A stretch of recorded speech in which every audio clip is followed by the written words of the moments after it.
Chapter 263.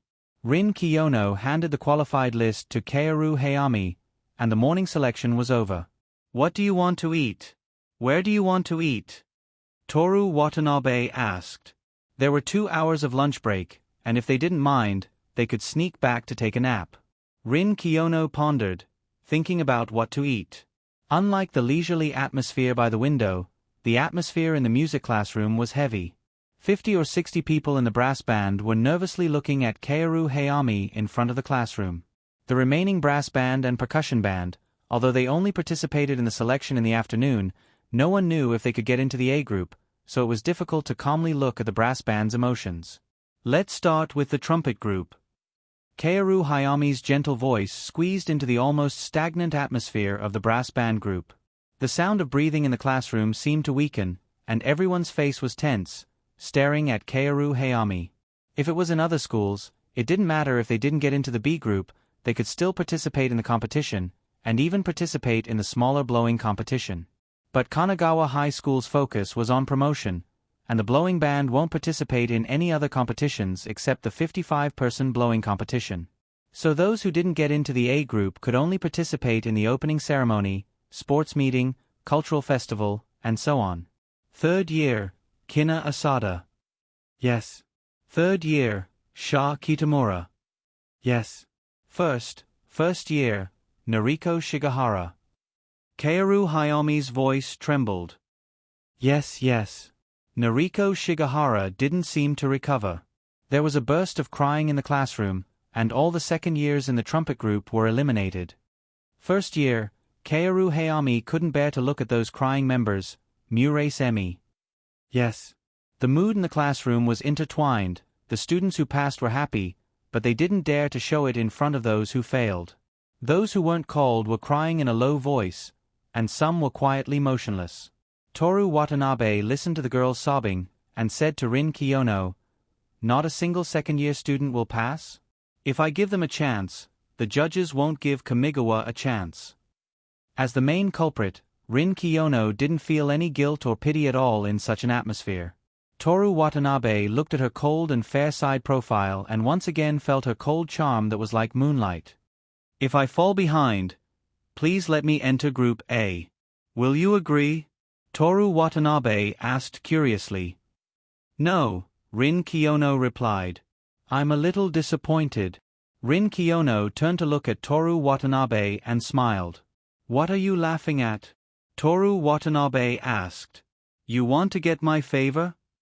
Rin Kiyono rubbed his chin and asked with great interest. "Of course, we are the closest of friends, but I can understand your actions. If you don't understand and support my actions, then we aren't friends. It's too harsh to be your friend. So it's just you." Rin Kiyono smiled faintly.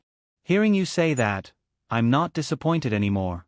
I can understand and support you. The order is reversed. You have to not be disappointed, understand, and support me first before I say that. The order isn't important." There were people here, so Toru Watanabe only smiled with his eyes. "Anyway, we are friends. Can you make an exception and let me enter Group A?" Rin Kiyono rolled her eyes at him and turned to look at Kaoru Hayami announcing the results.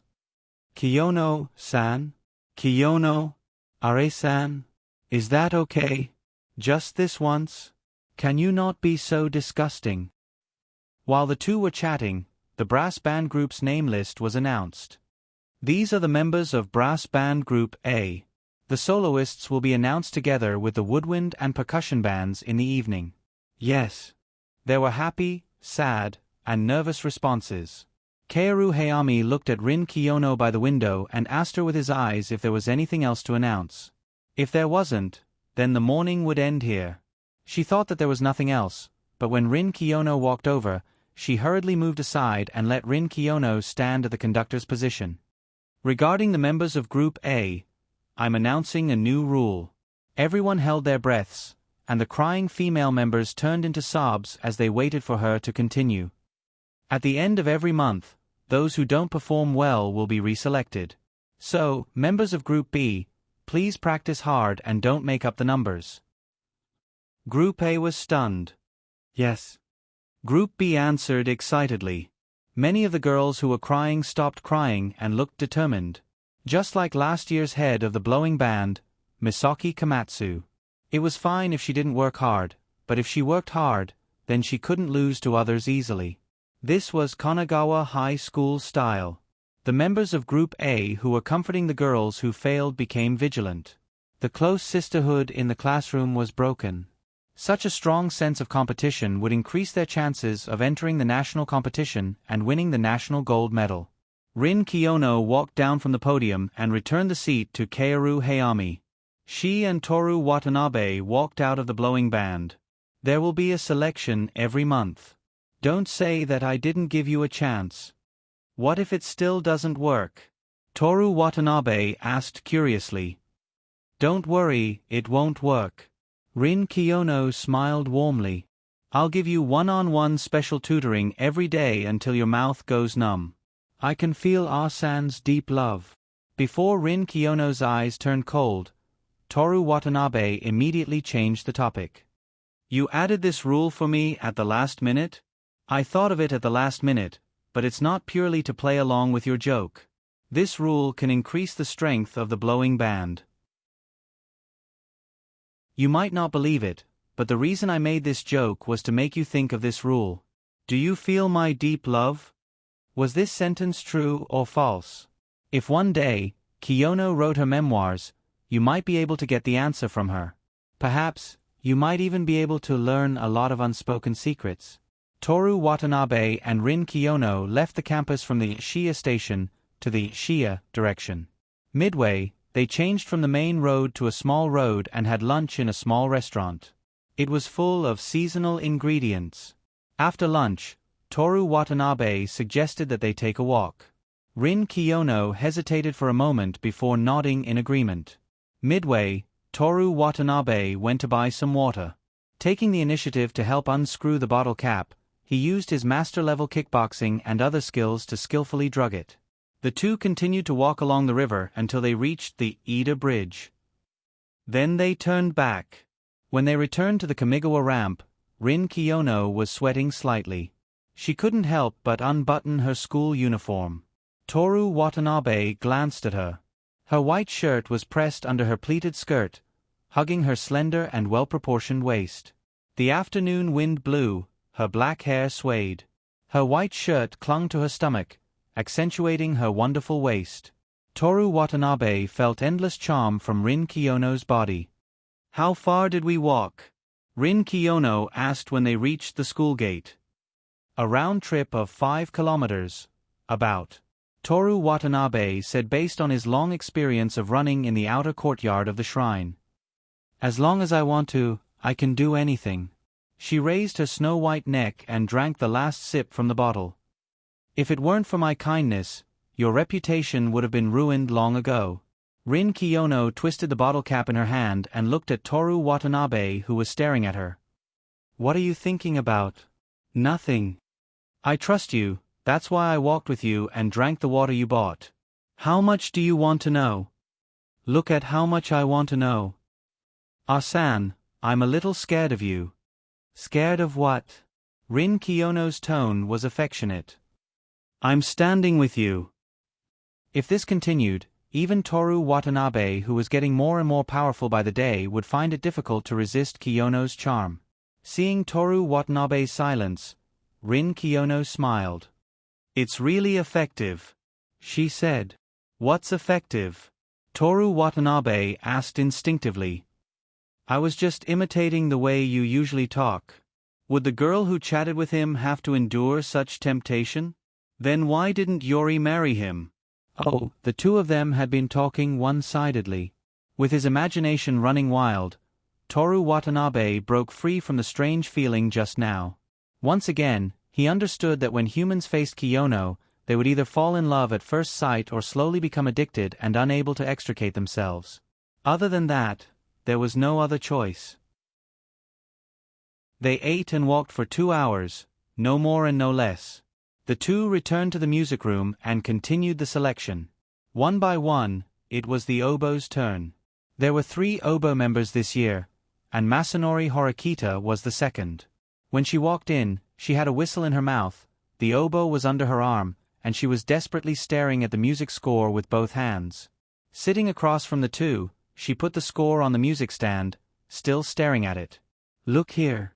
After Toru Watanabe finished speaking, Masanori Horikita looked up.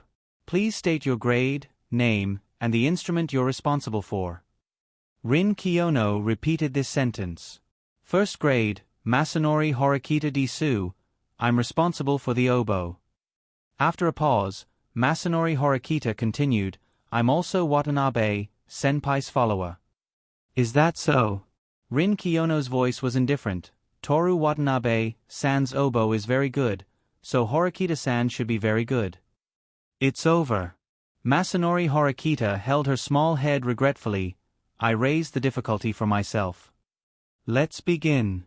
Toru Watanabe interrupted her self-talk. Masanori Horikita hurriedly took the oboe. The designated piece, 21 bars, the chorus with the bass horn, play until I tell you to stop. Rin Kiyono said. "Yes." Masanori Horikita's face was pale with nervousness. She closed her eyes and prayed for a while, then rapped the whistle with her small and crystal lips. The oboe's mellow tone was reflected in the early summer air. "It's done." Masanori Horikita put down the oboe and wiped the sweat on her head with her sleeve. "Please call the next person in." Rin Kiyono bowed her head and wrote something. "Yes." Masanori Horikita slowly got up, slowly picked up the music score, and looked at Toru Watanabe with pleading eyes. Toru Watanabe secretly glanced at the list in Rin Kiyono's hand, and made an okay gesture to Masanori Horikita, who was reluctant to leave and looked back 3 times. He. Masanori Horikita snickered like a cheerful deer out of the music room. Hearing the laughter, Rin Kiyono raised her head and looked at Toru Watanabe. Toru Watanabe looked at the glass window and whistled.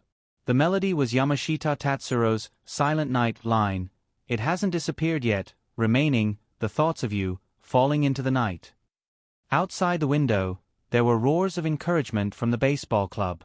"The selection will end at 3 o'clock, a time before dinner and afternoon tea. Let's go to my place first?" Toru Watanabe suggested, "Read the diary for a while, and then go out for dinner?" "Okay."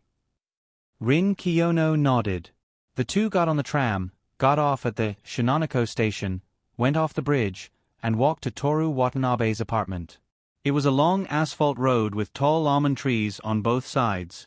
In May, the arc-shaped almond trees grew upward with green leaves. Toru Watanabe was in a good mood to enjoy the lively street scene. "Are-san," he said, "do you think that girls going to a single boy's apartment on Saturday is a hint that they can do that kind of thing?" Rin Kiyono wrapped her arms around her shoulders, turned slightly sideways, and stared at Toru Watanabe vigilantly. "I'm kidding." "I know." Rin Kiyono naturally put down her hands that were covering her body.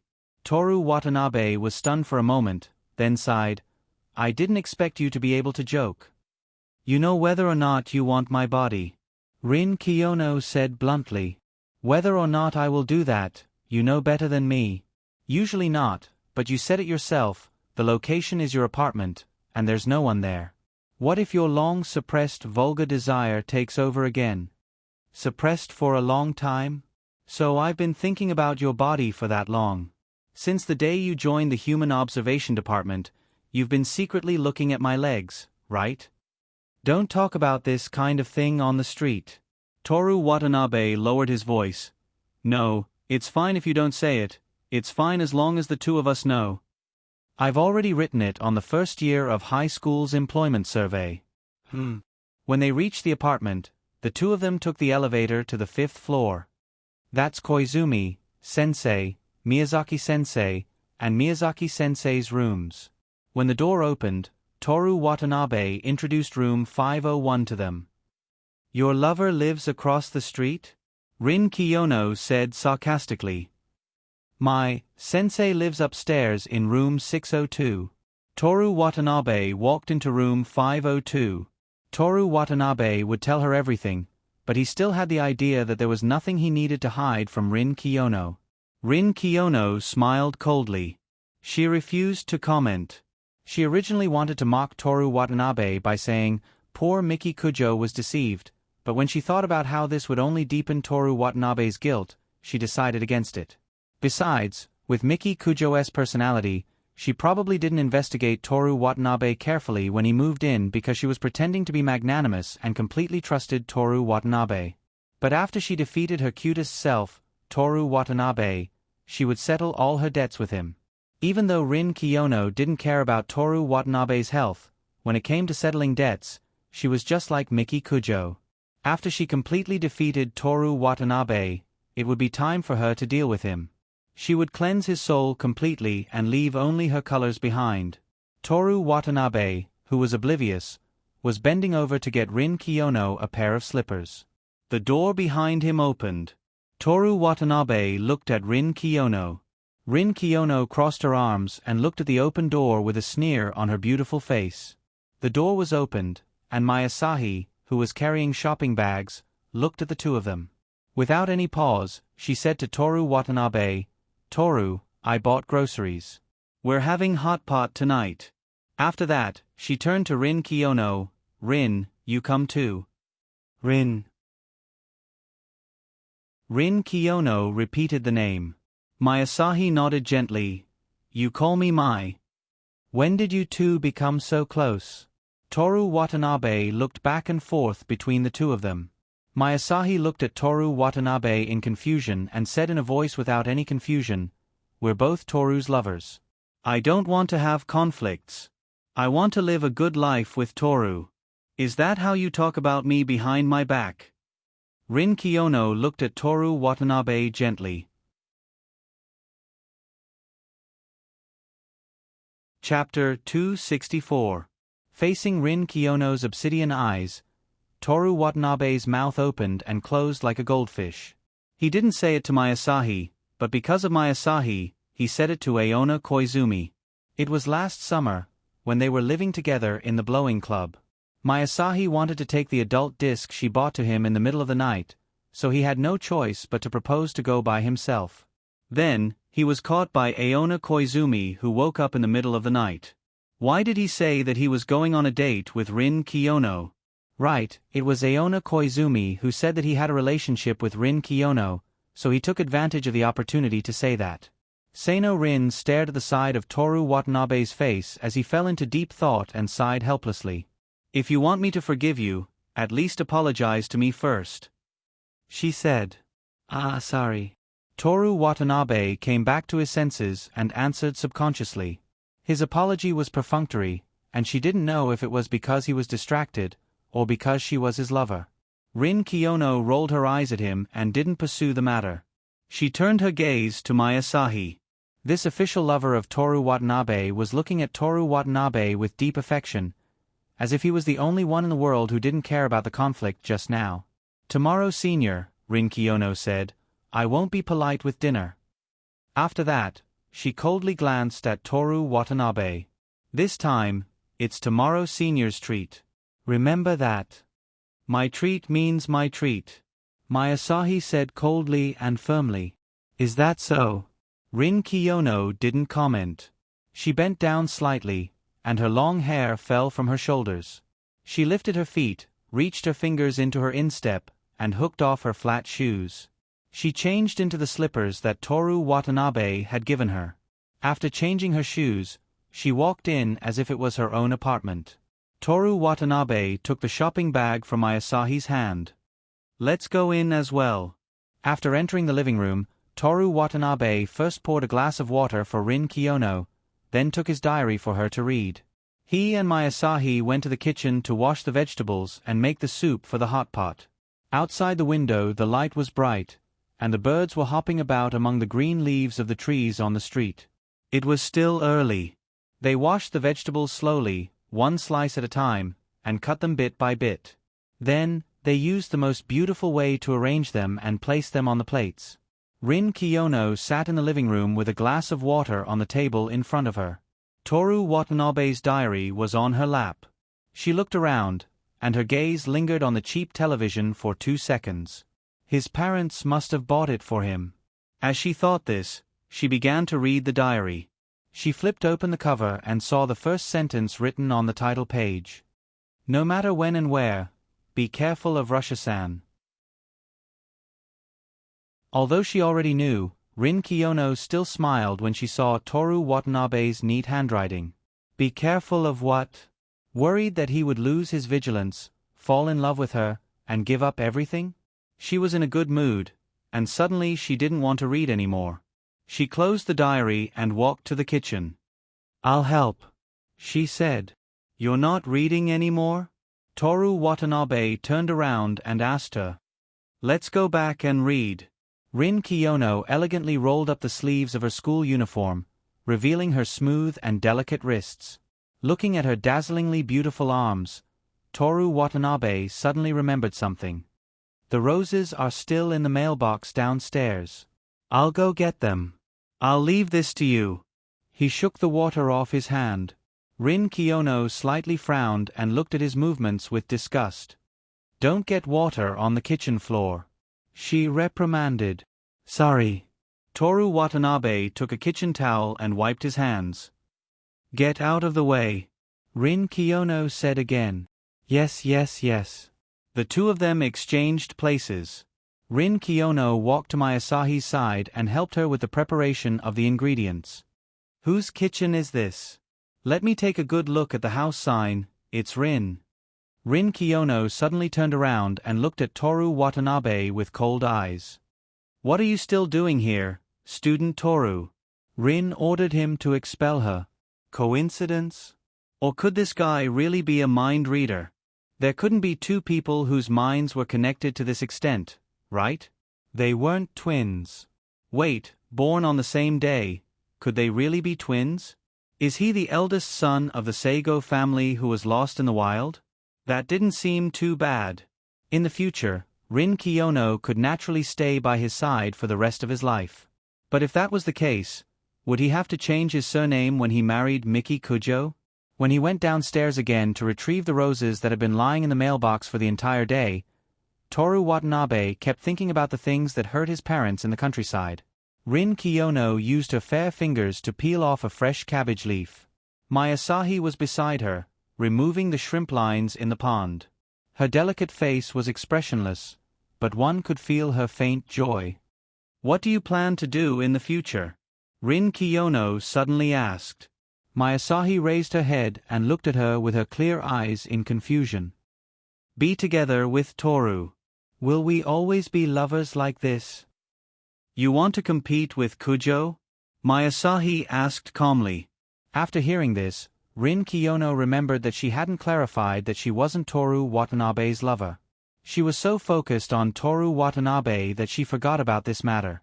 She didn't care about other people, and it didn't matter how they looked at her. Yes, I want to compete with her.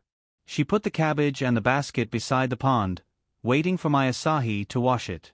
Masahi nodded slightly and continued to process the shrimp. Do you know about Koizumi-sensei? Rin Kiyono picked up a shiitake and carved a beautiful cross on it. Yes. You're not jealous? As long as I'm with Toru. Why wouldn't you be jealous when the person you like is with another girl? Rin Kiyono stopped cutting and looked at her. Asami turned on the tap, and the water flowed down, washing the cleaned prawns.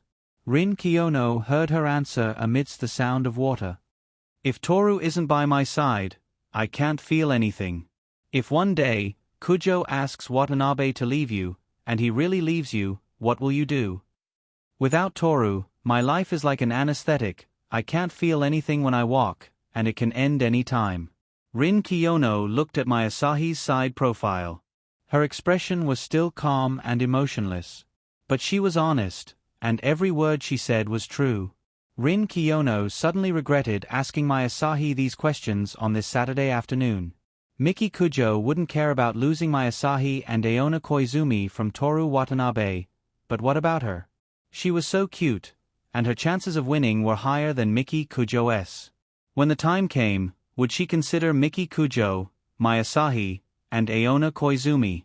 She definitely couldn't let Toru Watanabe be with them, but could she let Masahi end her life? The sound of water suddenly disappeared, and the kitchen was so quiet that it was hard to calm down. Rin Kiyono came back to her senses and found Masahi's hand on the tap, and the shrimp in the sink was already washed. "Toru won't leave me," Masahi said as she turned on the tap again and began washing the cabbage. With the sound of water, Rin Kiyono realized that Toru Watanabe's responsibility was far heavier than she imagined. Back in room 502, Toru Watanabe put the rose with the diary together with the diary, waiting for Rin Kiyono to take it with her when she went back. "Do you need help, ladies?" He walked into the kitchen and looked at their charming backs. "Take out the pot, clean the table, and take out the washed vegetables."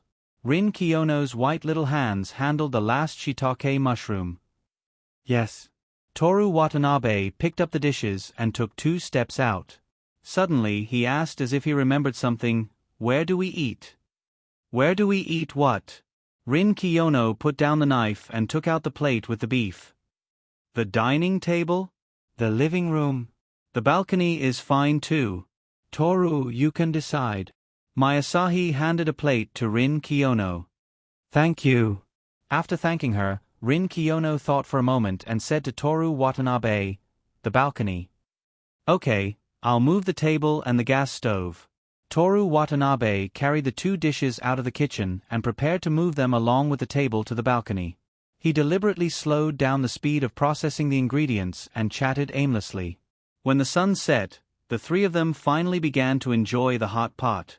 They sat around the table, leaving the balcony empty. The pot gurgled and steam rose from the hot pot. The rich aroma wafted in the direction of the shrine. Toru Watanabe ate the hot pot, Rin Kiyono and Masahi served rice and a glass of fruit juice each. "How's college life?" Toru Watanabe ate a piece of tofu that was soaked in soup. His mouth was steaming along with the pot. "It's so-so," Masahi answered. "Tomorrow senpai also joined the music club in college?" Rin Kiyono ate a piece of beef and ate enoki mushrooms with rice. "Yes." Masahi gave Toru Watanabe a piece of prawn. Rin Kiyono watched this scene and then stared at Toru Watanabe. "If you want to eat, help yourself." "Don't look at me," Toru Watanabe said. "I think the shiitake mushrooms are delicious. What do you think?" Rin Kiyono's voice had no tone of negotiation. "Here." Toru Watanabe gave her a piece of shiitake mushroom. Rin Kiyono sighed. "Eat slowly. It's best to eat it until the moon comes out," Toru Watanabe said. Downstairs, there were people taking a walk with their dogs. They didn't know if the dogs smelled the aroma, but the dogs barked. The last rays of the setting sun reluctantly left the forest outside the shrine. Lights were lit all over Tokyo. Toru Watanabe turned on the balcony light. Under the warm yellow light, the steam of the hot pot was even more clear. After eating and drinking, Rin Kiyono prepared to go back. "I'll walk you," Toru Watanabe said. Rin Kiyono nodded. "Che, I'll wait for you at home." Masahi walked the 2 of them to the entrance.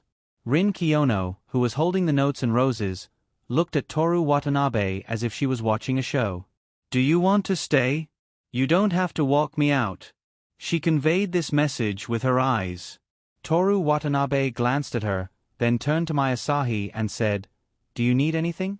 "I'll bring it back on my way back." Masahi shook her head. Her soft hair swayed gently. Toru Watanabe didn't take his coat. He wore his school uniform shirt and went out. The 2 of them walked on the asphalt road full of apricot trees and went to Shinonoko Station. "How come I don't see Koizumi, sensei?" After eating and enjoying the comfortable night wind, Rin Kiyono's voice was a little more comfortable than during the day. If she doesn't have work on Saturday and Sunday, she will go out with Huang Zi and Miyazaki. Sometimes she will come back on the same day and spend the night there. This week she went to Kamakura. She said she was going to see the hydrangeas. Toru Watanabe put his hands in his pockets and looked at the sparse stars in the night sky. "She didn't ask you to come?" "She's shy. If I go, Huang Zi and Miyazaki will make fun of her. It's convenient for you if the lovers stagger their time, right?" Rin Kiyono turned her face and looked at Toru Watanabe. The night wind blew his hair. His throat was very beautiful. I've never thought of it that way. Toru Watanabe's voice contained a smile, but I envy Koizumi-sensei's life. She has a good job and can go out with her friends during the holidays. With that, he turned his head and looked at Rin Kiyono. I hope that in the future, the three of us can also do the same. The car passed by on the asphalt road. The headlights illuminated the handsome outline of his face. His expression was soft and kind. Which three? Rin Kiyono asked knowingly. Of course it's you, me, and Kei-san.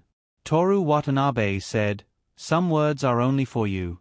Now we're all in the same class and play around every day. But the only ones who can be friends for life are the three of us. Why? What reason? By the way, when I went to get the roses, I thought of something. Huh? When you asked me what I was doing in the kitchen, didn't you call me so-and-so classmate? Yeah. Rin Kiyono nodded. The moment before I said this, I called you so-and-so Rin in my heart. And then? What nonsense did you think? I was thinking that the two of us have too much tacit understanding. Could it be that we're twins? No, you don't look like my parents at all. We didn't lose any children in our family. I'm just saying. I wouldn't be willing to be twins with you. Are you afraid that you won't like me?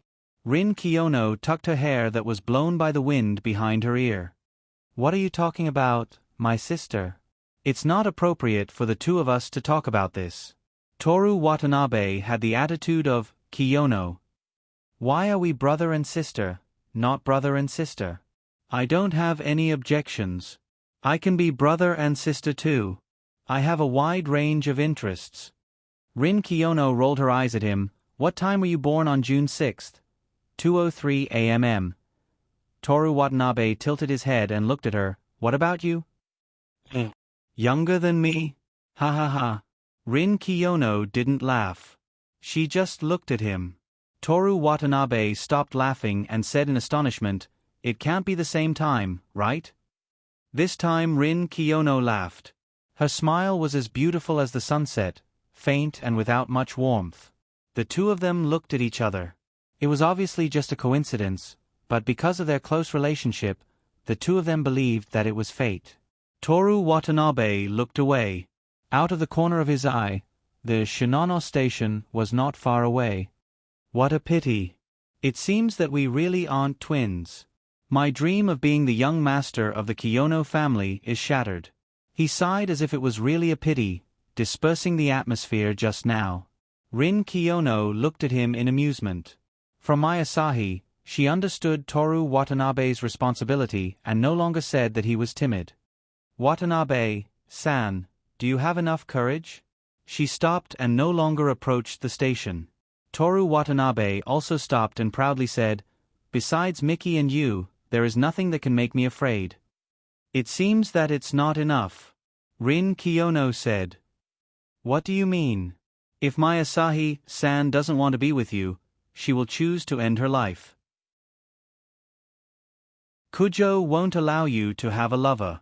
After saying that, Rin Kiyono looked directly at Toru Watanabe's dark and bright eyes. Watanabe-san, do you intend to repent and get Miki Kujo's forgiveness, or do you intend to summon enough courage to turn a bad situation into a smooth road leading to happiness for everyone? On the asphalt road, the two people under the apricot tree didn't say a word. Only the sound of the car passing by could be heard. What do you mean by that? Toru Watanabe's voice was unprecedentedly cold. Normally, he was easygoing, but when he was cold, he gave off an unexpectedly heavy pressure. Rin Kiyono sensed it, but she covered her mouth with her hand and smiled beautifully. Toru Watanabe probably thought that she was no longer fighting with Miki Kujo and decided to let go of him.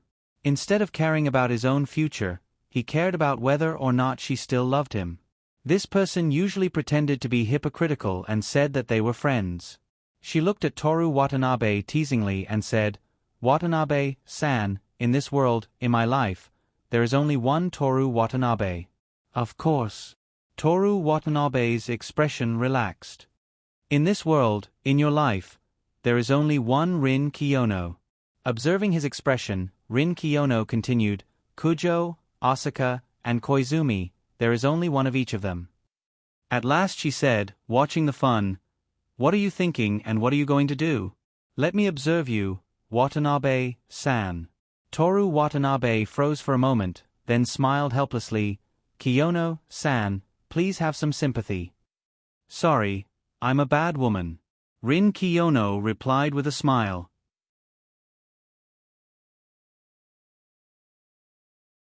Chapter 265.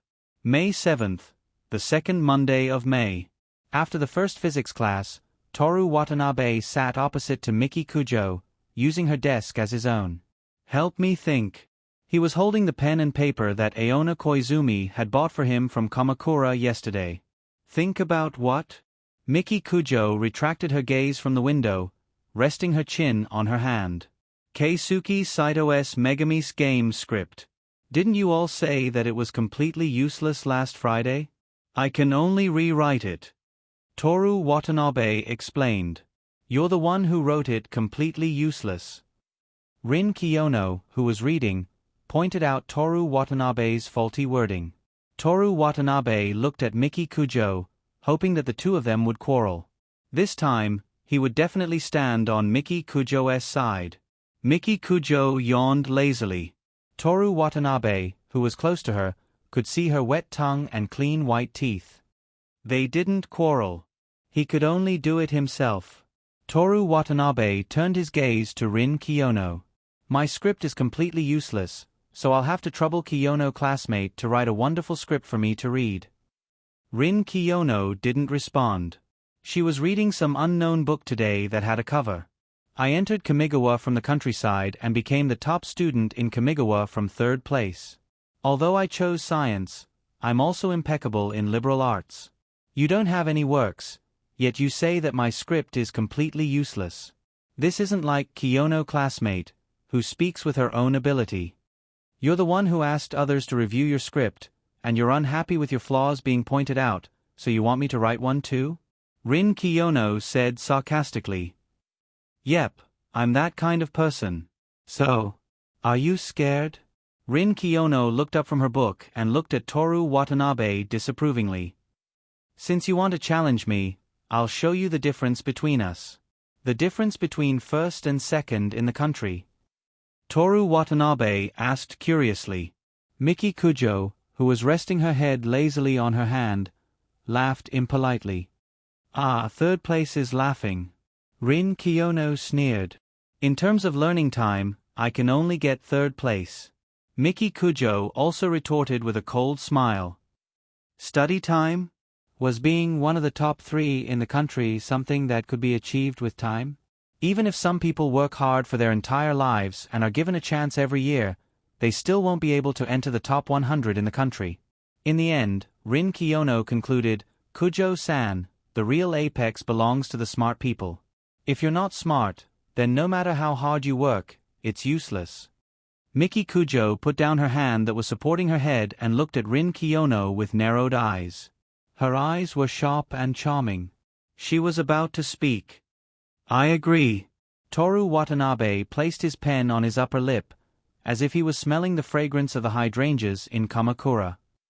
I think that being first in the country is the real smart person. The others aren't worth mentioning.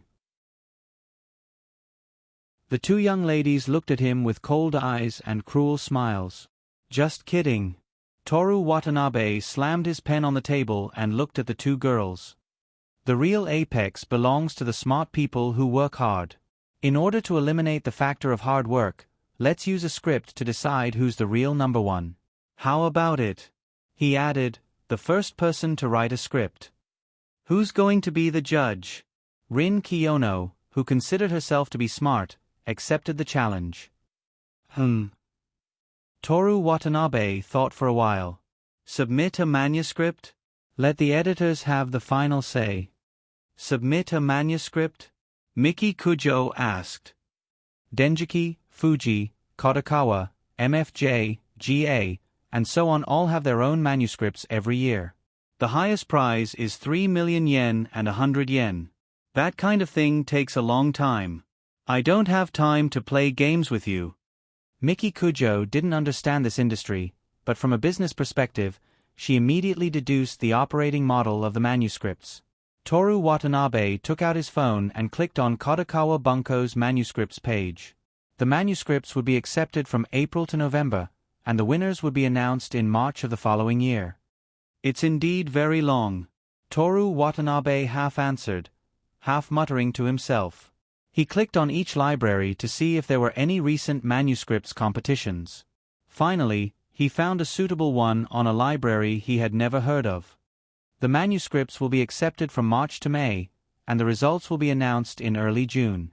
The timing is just right. But there's only one prize, 200,000 yen.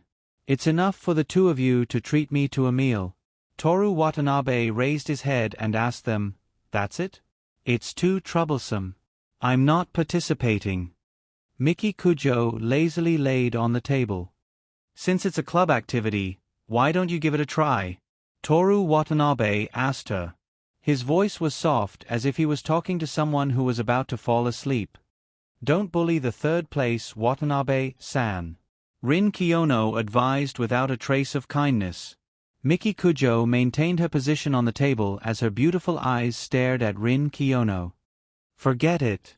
Toru Watanabe regretted, "Even if it's written well, it's not guaranteed to win a prize. But those who can win a prize generally write well." Rin Kiyono's tone was leisurely. Toru Watanabe looked at her with, "Hey, do you really have to do this?" But Rin Kiyono ignored her. Miki Kujo withdrew her gaze from Rin Kiyono and asked Toru Watanabe, "What are the requirements for the submission?" "Light novels, light literature, subject matter limited to high school or university life." "What's the bet?" Rin Kiyono asked again. "There's still a bet." Toru Watanabe couldn't take it anymore. 1 year of personal living expenses. Miki Kujo sneered, "And the loser is not allowed to accept money from the family for 1 year. The money you earn from the Kujo family's resources must be counted as the family's money." Rin Kiyono stated her conditions. "No problem. You're also not allowed to give Watanabe-san money in advance and let him support you. You make it sound like you've already won. I'm looking forward to the scene of you working part-time." Miki Kujo revealed a cruel smile. "Since we grew up together, I can introduce you to a job, come to my family and work as a maid. The hourly wage will be 10,000 yen. I'll say the same to you, but the hourly wage will only be 5,000 yen. Rin Kiyono smiled contemptuously. "Do you really know the average hourly wage in Tokyo?" Toru Watanabe, who used to work as a coolie, didn't say this. "Let's not gamble. Gambling isn't good. Change to something else." Miki Kujo lifted her chin, indicating that he should voice his opinion. "Let's hear it." Rin Kiyono also said. "The loser will work as a maid in the club for 1 week?" Toru Watanabe asked in a probing tone. After a short silence, the two beautiful girls seemed to become more and more intimidating. The girl Aoi Ichiki, who was immersed in studying between classes, moved her but under her pleated skirt. "I agree." Rin Kiyono nodded. "When we go back today, I'll have someone order a maid's uniform." Miki Kujo looked at Rin Kiyono. "Tell me your size, Kiyono-san." "Please tell me as well, Kujo-san." Rin Kiyono coldly stared back. There wasn't a speck of dust outside the window, and the sky was as blue as the sea. Toru Watanabe was in a good mood. Maid is good. Yes, it's good." Just as Toru Watanabe was thinking about whether or not to buy a high-end video camera, Miki Kujo suddenly grabbed his tie and pulled his upper body closer. "My dear, you're very happy," she said with a smile, pausing between each word. The two of them were so close that they could feel each other's breath. On the left, Rin Kiyono was also looking at Toru Watanabe with a cold gaze. "It's okay, baby." Toru Watanabe looked at Miki Kujo's beautiful lips. "If we lose, we'll wear maid's uniform for 1 week, If you lose, you'll wear it for 1 month. Miki Kujo announced, not allowing any room for negotiation. Wait. Toru Watanabe grabbed her hand. I'm a boy, and wear maid's uniform? Can I change it to a manager's uniform? Miki Kujo smiled intimately, but her words were heartless. No. I agree. Rin Kiyono nodded, then rubbed her chin and muttered to herself, where did I put the DSLR I bought last year during the cultural festival? Very good. Toru Watanabe took away Miki Kujo's hand and pulled down his school uniform's necktie along with his shirt collar. Maid's uniform, you'll wear. Before he could finish, Miki Kujo helped him put his necktie back on. She was always very stubborn about this. The second period was English. Aona Koizumi came in with a lesson plan. She was gentle and beautiful, dressed fashionably, and had a mature and charming temperament. She was the idol of many girls in Kamigawa. When he was in his first year of high school, Toru Watanabe often heard Kazumi Ikeda and the other girls discussing Aona Koizumi's makeup, hairstyle, and clothes. Every time in English class, Toru Watanabe couldn't help but feel excited and his heart beat faster when he thought about how Aona Koizumi, who everyone admired, would be in his arms. It was the same for Aona Koizumi. Toru Watanabe was handsome, tall, and charming.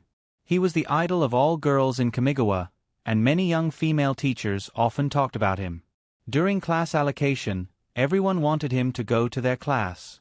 And such a young, handsome, and energetic boy had an affair with her. She always had the urge to show off to everyone around her, but she was also very shy.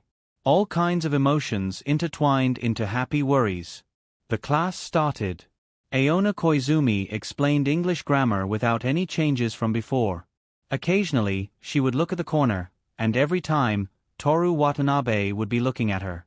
Although she wanted him to pay attention in class and study hard, it felt good, and she didn't want to remind him deliberately. She used excuses such as, students should keep an eye on their teachers in class, or, with Watanabe's grades in English, it's fine even if he's slightly distracted. To make herself feel at ease. During lunch break, Toru Watanabe and Keisuke Saito went to the cafeteria for lunch. During lunch, they talked about the light novel submission. The top 3 students in the entire human observation department are helping me write a screenplay? Keisuke Saito was so excited that he even forgot to eat. Just me. Toru Watanabe ate a fried pork chop. They said that they're writing light novels for the sake of a bet, and that they don't want to participate in some megami. Although that was what they said, it would be different if Toru Watanabe was the one writing the megami. Watanabe. Osamu Kunai angrily ate a tempura shrimp. You're helping Sai too, but not me? I'm breaking off all relations with you.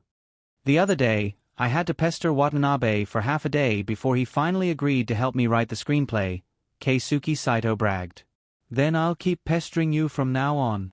Osamu Kunai said to Toru Watanabe. You two are each more troublesome than the last. Toru Watanabe sounded helpless. Both of them laughed heartily. Toru Watanabe promised Osamu Kunai that he would go to the baseball club after school. Only now did he learn that he still needed to take a test.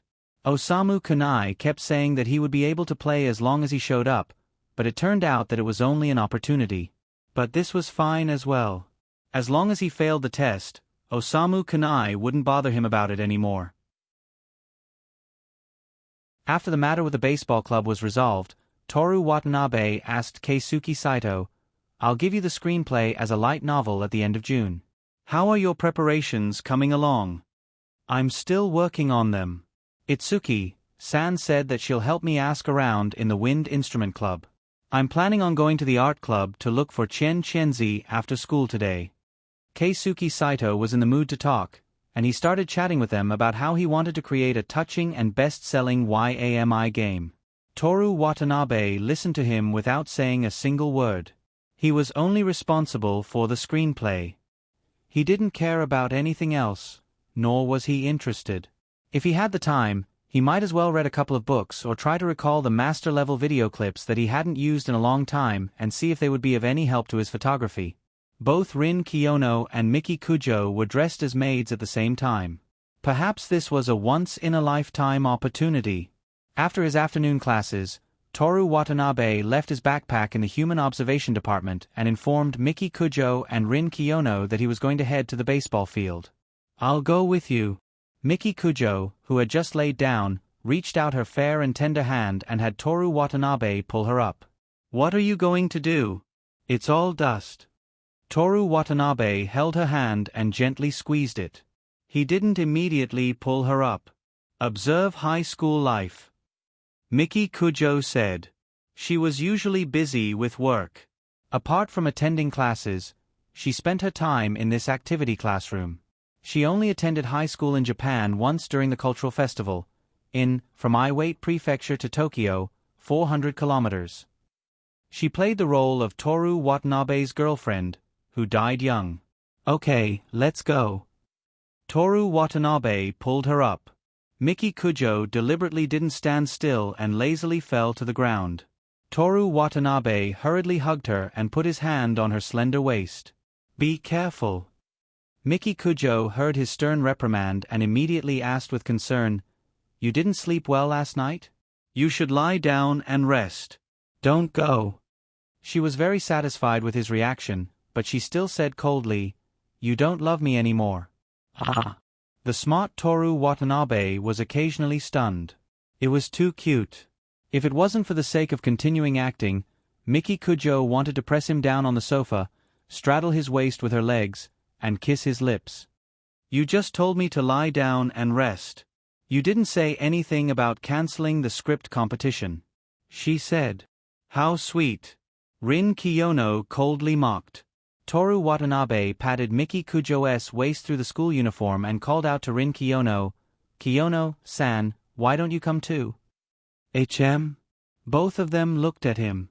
Toru Watanabe leaned close to Miki Kujo's ear and whispered, but his voice didn't lower, "Didn't we agree on Friday? It's rock, paper, scissors. The loser has to run." "She's so weak that she can't even withstand a single blow." Hearing this, Miki Kujo looked at Rin Kiyono from Toru Watanabe's arms. *slap. The literary girl slammed her book shut. "Let's go to the field." She stood up and said coldly, "Che, help me put on my shoes." Miki Kujo left Toru Watanabe's arms. They were at each other's throats. Toru Watanabe wanted to exchange 4 vitality pills to drug the two girls.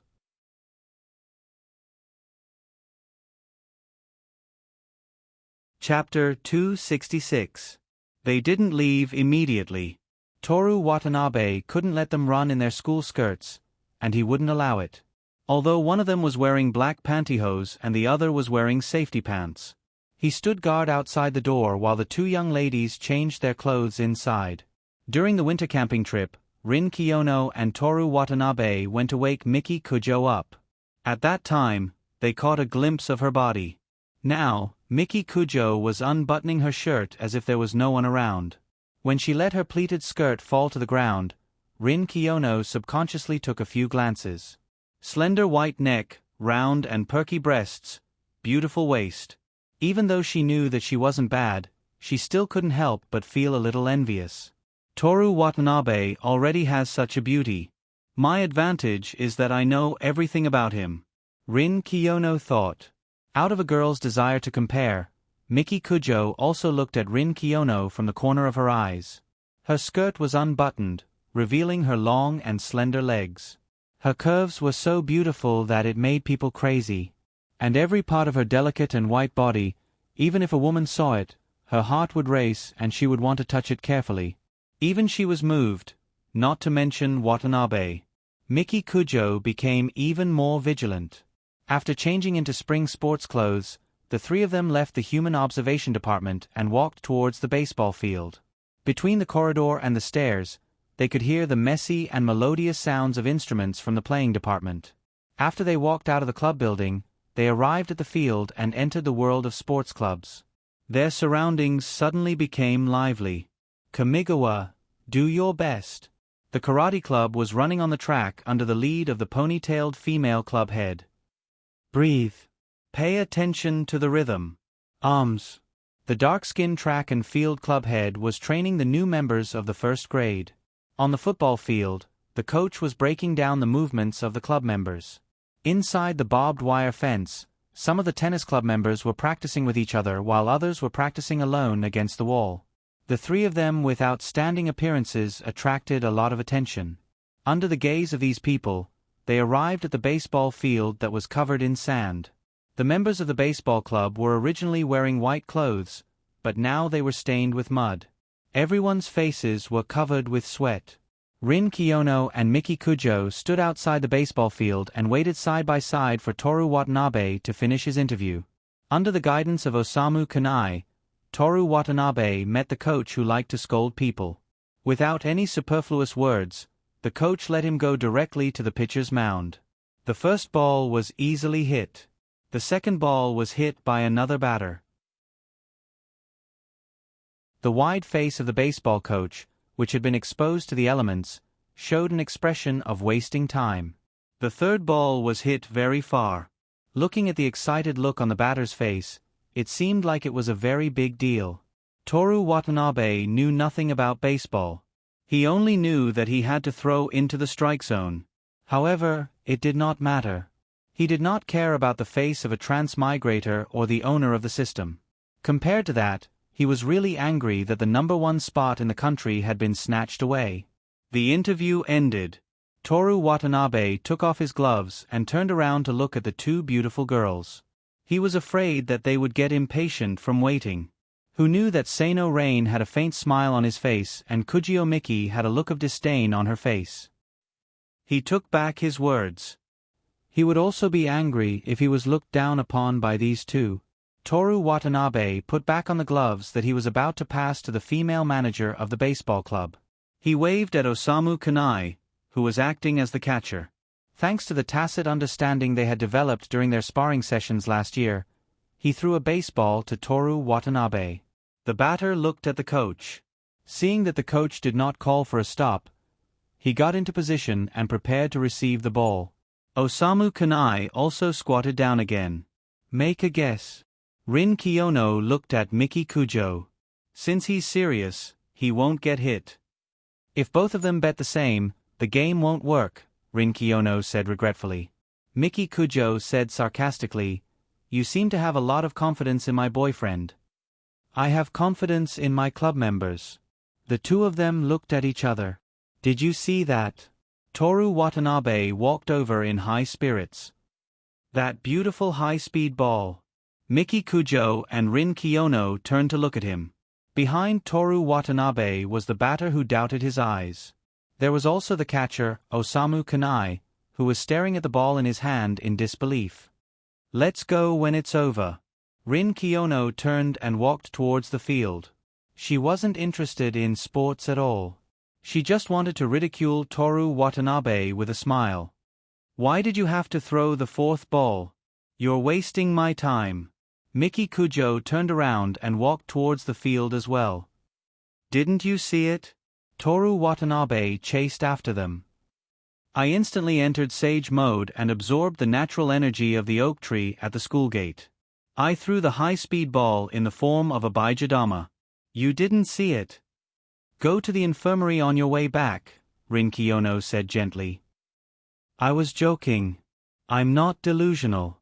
Is there really something wrong with your head? What I meant was for you to shut up, Watanabe-san. Don't make me explain everything to you. I'm not your mother. Shut up. Are you qualified? Miki Kujo sneered. The head of the Human Observation Department and the deputy head of the Human Observation Department. Is there a problem, Miki Kujo-san? Stop arguing, you two. I'm talking about my high-speed ball. Shut up. Both of them said at the same time. It seemed that the so-called deputy head of the Human Observation Department had the least human rights. After the three of them left, the coach called Osamu Kanai over. Tell him to come to training tomorrow. Osamu Kanai had a hesitant expression on his face. He knew that Toru Watanabe didn't want to come to the baseball club on purpose. Coach, he said, Watanabe doesn't really like baseball. You don't know this, but he's the ace of the trumpet club. Many music universities want to recruit him. I see. The coach hesitated. How about we register Kuan Watanabe's name first? Whether or not he participates in training depends on the situation. In case he changes his mind, or if there's an accident in the baseball club, it'll be good to have another person as a substitute. The female manager of the baseball club held up Toru Watanabe's baseball gloves. The baseball gloves were hers, but from now on, they were exclusive to Toru Watanabe's baseball club members. Perhaps they would be tainted with the smell of Kuan Watanabe's sweat. Yujiko, what accident could happen in the baseball club? Even if there was an accident, Watanabe wouldn't have to come to the rescue, right? Osamu Kunai said. The girl named Yujiko glared at him and said to the coach in a commanding tone, "Dad, that's it." The coach hesitated and asked Osamu Kunai, "If it's just registering a name, it shouldn't be a problem, right? No matter what, it has to be voluntary." Osamu Kunai thought about Toru Watanabe's personality and said, "It's fine if it's just registering a name. I'll just let him know." Great. Yujiko excitedly looked forward to the future. Hurry up and pull Kuan Watanabe into the baseball club's line group. Osamu Kunai thought about Toru Watanabe's personality again and said, "He doesn't have the final say in this kind of thing. His girlfriend and Kiyono have to agree." Why does Kiyono have to agree? Everything about Toru Watanabe had a strong attraction to girls, including Yujiko. Osamu Kunai's interest was immediately piqued when he talked about his friend's bad deeds. Because he... Bastard. What are you still doing here? Go train. Yes, coach. Osamu Kunai subconsciously answered loudly. He put on his cap and ran into the baseball field. Toru Watanabe, who had no idea that he had become a member of the baseball club, accompanied the two young ladies to the track. It was the end of spring and the beginning of summer. It was still a little cold in the morning and evening. The track and field club members were already wearing short-sleeved sportswear. The girls' strong, slender legs were exposed in the air. Their energetic breasts and buttocks were tightly wrapped in sportswear. It was simple, but it rippled with the unique charm of a young girl. Because of Toru Watanabe's arrival, many girls either ran harder or were hesitant. They were too embarrassed to use their full strength, afraid that their posture would be too ugly. At around 3:50 in the afternoon, white clouds were floating in the sky above Shinjuku. The sky was blue, and there were no clouds. "What are you looking at?" Miki Kujo's faint voice came from behind him. "They're running." Toru Watanabe pointed at the track and field club members. "Looking at their legs?" Legs? Toru Watanabe really hadn't thought of this. He was just staring at them unconsciously. This seemed to be beneath his status as a leg researcher. No, he was only studying the legs of 4 people. "Ah," Rin Kiyono mocked. "Kujo-san, are you not confident in your own legs? You're actually afraid that Watanabe-san is looking at the others." Miki Kujo didn't think much of it. "Kiyono-san can't understand the jealousy of a girlfriend," she said. "Is it jealousy or lack of confidence? You have to distinguish clearly, Kujo-san." Miki Kujo slowly walked to Rin Kiyono's side and patted her inviolable shoulder with her white hand. "You'll understand when you become my girlfriend, but you'll never have the chance in your life. Don't cry all afternoon and make me get scolded by the elders." Rin Kiyono swatted away Miki Kujo's hand and laughed sarcastically while hugging her elbow. "Don't get angry and ignore me when you lose, and then come play with me the next day when nothing happened. Both of you were very cute when you were young." Toru Watanabe praised them. "It would be great if I could grow up together with you." Miki Kujo looked at him. "Let's go back." "Go back? Go back to the past?" Toru Watanabe was stunned. This matter was too difficult for him right now. Even if it was the future, there was no guarantee that he would have the ability to do so. "Let's go back to the activity room," Miki Kujo said as she walked in the direction of the club building. "Where's the rock-paper-scissors game?" Toru Watanabe was caught off guard and hurriedly asked. You want to stay here and look after my legs? Miki Kujo said without turning her head. Toru Watanabe looked at Rin Kiyono, who was still standing there. Her beautiful face and skin were as white as spring. She was charming and adorable. You're going back right after coming out? Toru Watanabe asked her. Isn't it good? Rin Kiyono said with a smile. You can look at my legs after we go back. What else are you unhappy about? Toru Watanabe pressed his hand heavily on Rin Kiyono's other shoulder and looked at her with a gloomy expression. You're dead if you say it out loud. Rin Kiyono first looked at the man's hand on her shoulder for 2 seconds, then looked at the owner of the hand, Toru Watanabe. Take it away. Ah, sorry. Toru Watanabe retracted his hand as if he had done something wrong. Women were like June in Tokyo. They changed at will. The three of them changed into sportswear and ran all the way to the field to play rock-paper-scissors game. The loser ran, but because the track and field girl exposed her legs, they quarreled for a while and immediately went back. The setting sun shone on the glass wall of the club building, turning it into pieces of gold. Rin Kiyono, Toru Watanabe, and Miki Kujo's shadows overlapped behind them, as if they were leaning their heads on each other's shoulders. When they returned to the human observation department, they changed back into their uniforms. The track pants were on the ground. That should be Miki. The sound of a pleated skirt zipping up. Who was that? Based on the distance of the sound, it should be Rin Kiyono. You can't blame me for eavesdropping. If you want to blame someone, blame it on my good hearing. I can even hear a cruise ship across the Pacific Ocean. Toru Watanabe found excuses for himself as he listened. The sound of clothes gradually disappeared. Rin Kiyono said, Pervert eavesdropping at the door, come in. Not only could this guy read minds, but he also had X-ray vision. Tetsumasa Watanabe prepared to go in with such doubts. Watanabe. Someone shouted at him from the corridor. Toru Watanabe turned around. It was Keisuke Saito. He didn't go in. Instead, he leaned against the corridor window and waited for him to come over. Why are you at the door? Keisuke Saito asked when he was 3 or 4 meters away from him. Stand as punishment. Stand as punishment. Keisuke Saito showed a sympathetic expression, but it was actually a mocking one. Why aren't you in the computer research department playing your girly games? What are you doing here? I have something good for you. Keisuke Saito took out a piece of paper. Girly games, teacher games, club games, girls with meat and girls without meat. Ha! Looking for inspiration.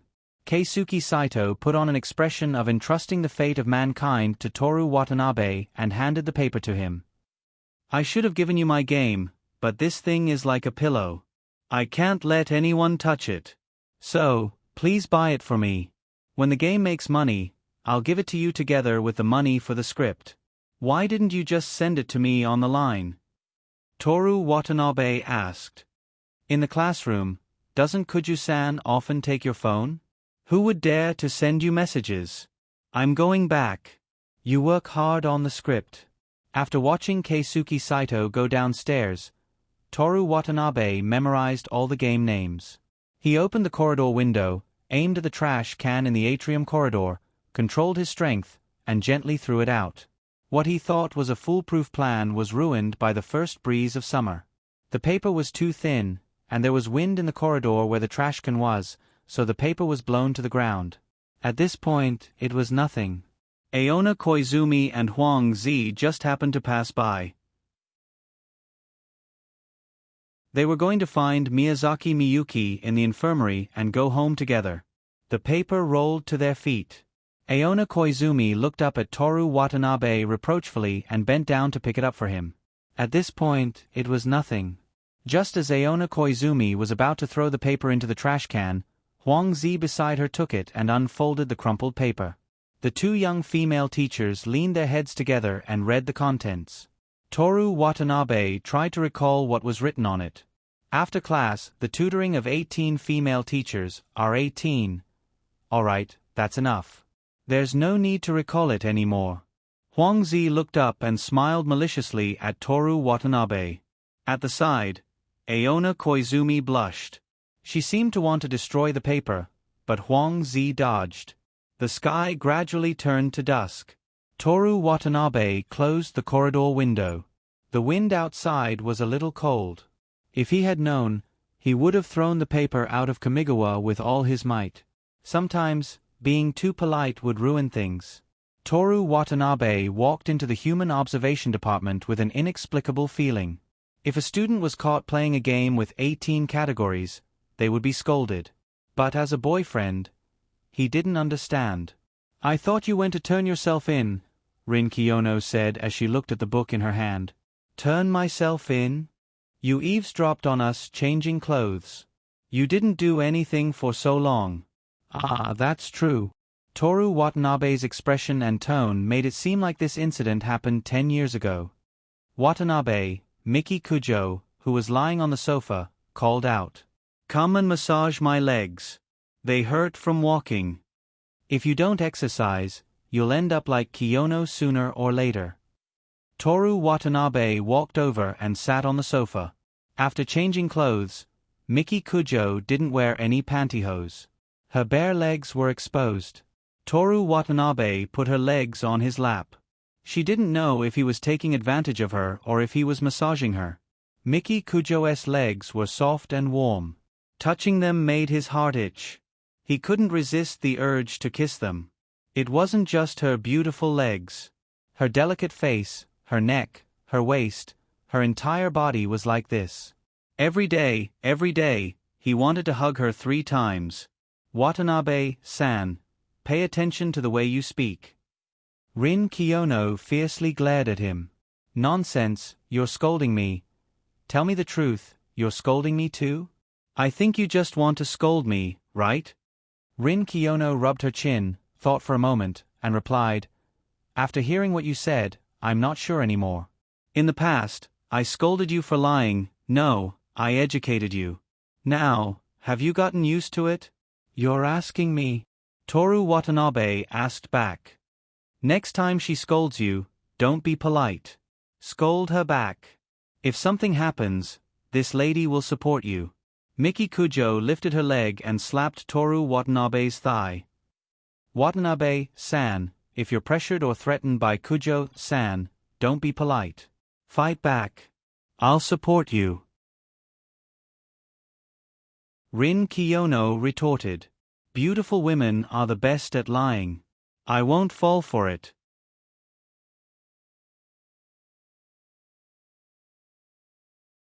Chapter 267. Toru Watanabe grabbed the suspension with one hand, his body swaying along with the tram. When they arrived at the station, someone got off from the first carriage. He walked over and leaned against the glass window behind the driver. The view here was the best. In addition to the scenery outside the windows, he could also see the tracks in front of the window. Although the next stop was Shinano-cho. When he got off, the women around him instantly felt bored. The tram was just a tram, chatting was just chatting, the inexplicable magic had disappeared. Leaving the platform, Toru Watanabe walked on the overpass full of bicycles when his phone rang. "Hello? Where are we?" Aona Koizumi asked. In room 501, 3 young female teachers were sitting around a hands-free mobile phone at a rectangular dining table filled with artistic vibes. "Koizumi-sensei?" The young man's voice came from the phone with a smile, very pleasant to listen to. The overpass at the station, we're almost there. The smile in his voice made Aona Koizumi's heart ripple with joy.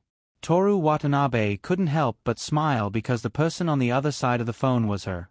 Huang Zi and Miyazaki Miyuki looked at each other. From Aona Koizumi's eyes, they noticed that she was completely immersed in the joy of talking to her lover. "Do you want to come for dinner tonight?" Aona Koizumi didn't pay attention to her best friend's expression and asked the phone. "Eating is just a convenience, teaching me a lesson is the main thing, right?" Obviously there was nothing funny, but Aona Koizumi still burst out laughing and said, "The main thing is to eat, and then teach you a lesson. Do you want to come?" Huang Zi and Miyazaki Miyuki's expression became even more disgusted. Before this phone call, the three of them had agreed to let Toru Watanabe know the dignity of a teacher. Now that Aona Koizumi looked happy, there was no hope. She was already like this on the phone. Now that they met, she didn't even pounce. Okay. Toru Watanabe smiled and replied, "Later Huang Zi sensei will definitely give me a hard time. Koizumi sensei, you have to protect me." Huang Zi clenched his fists and grimaced. Aona Koizumi glanced at Huang Zi and smiled as he spoke into the phone. "Then you'll have to explain it properly so that I can help you. I'm your boyfriend and you're my girlfriend. Aren't you going to help me unconditionally? I'm going to be sad." Boyfriend, girlfriend. Aona Koizumi's face turned red all the way to her neck. Even if it was already the truth, admitting this relationship in front of others still made her so shy that she wanted to bury her face in her hands. Opposite her, Huang Zi was no longer angry. Together with Miyazaki Miyuki, they stared at her teasingly. She was even mouthing the words, "Is it your boyfriend who is calling?" "What boyfriend? Before you graduate, I will be your teacher. Dinner is ready, come over quickly."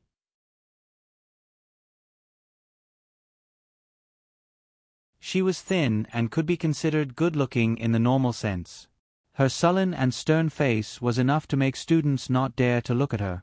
"Teacher Huang Zi, did you lose money? Or did the blind date fail?" Toru Watanabe pretended not to know and sat down at the dining table. "Lost." "Humph." Huang Zi snorted with an expression that said, "You better explain it yourself."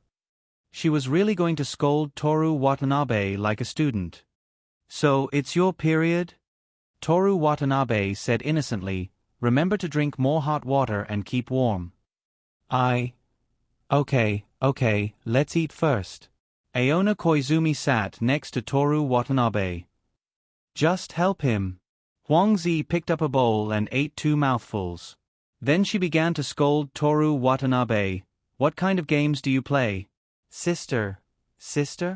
And those dirty people in the club? Not to mention the teacher series." Toru Watanabe knew why Huang Zi didn't like him.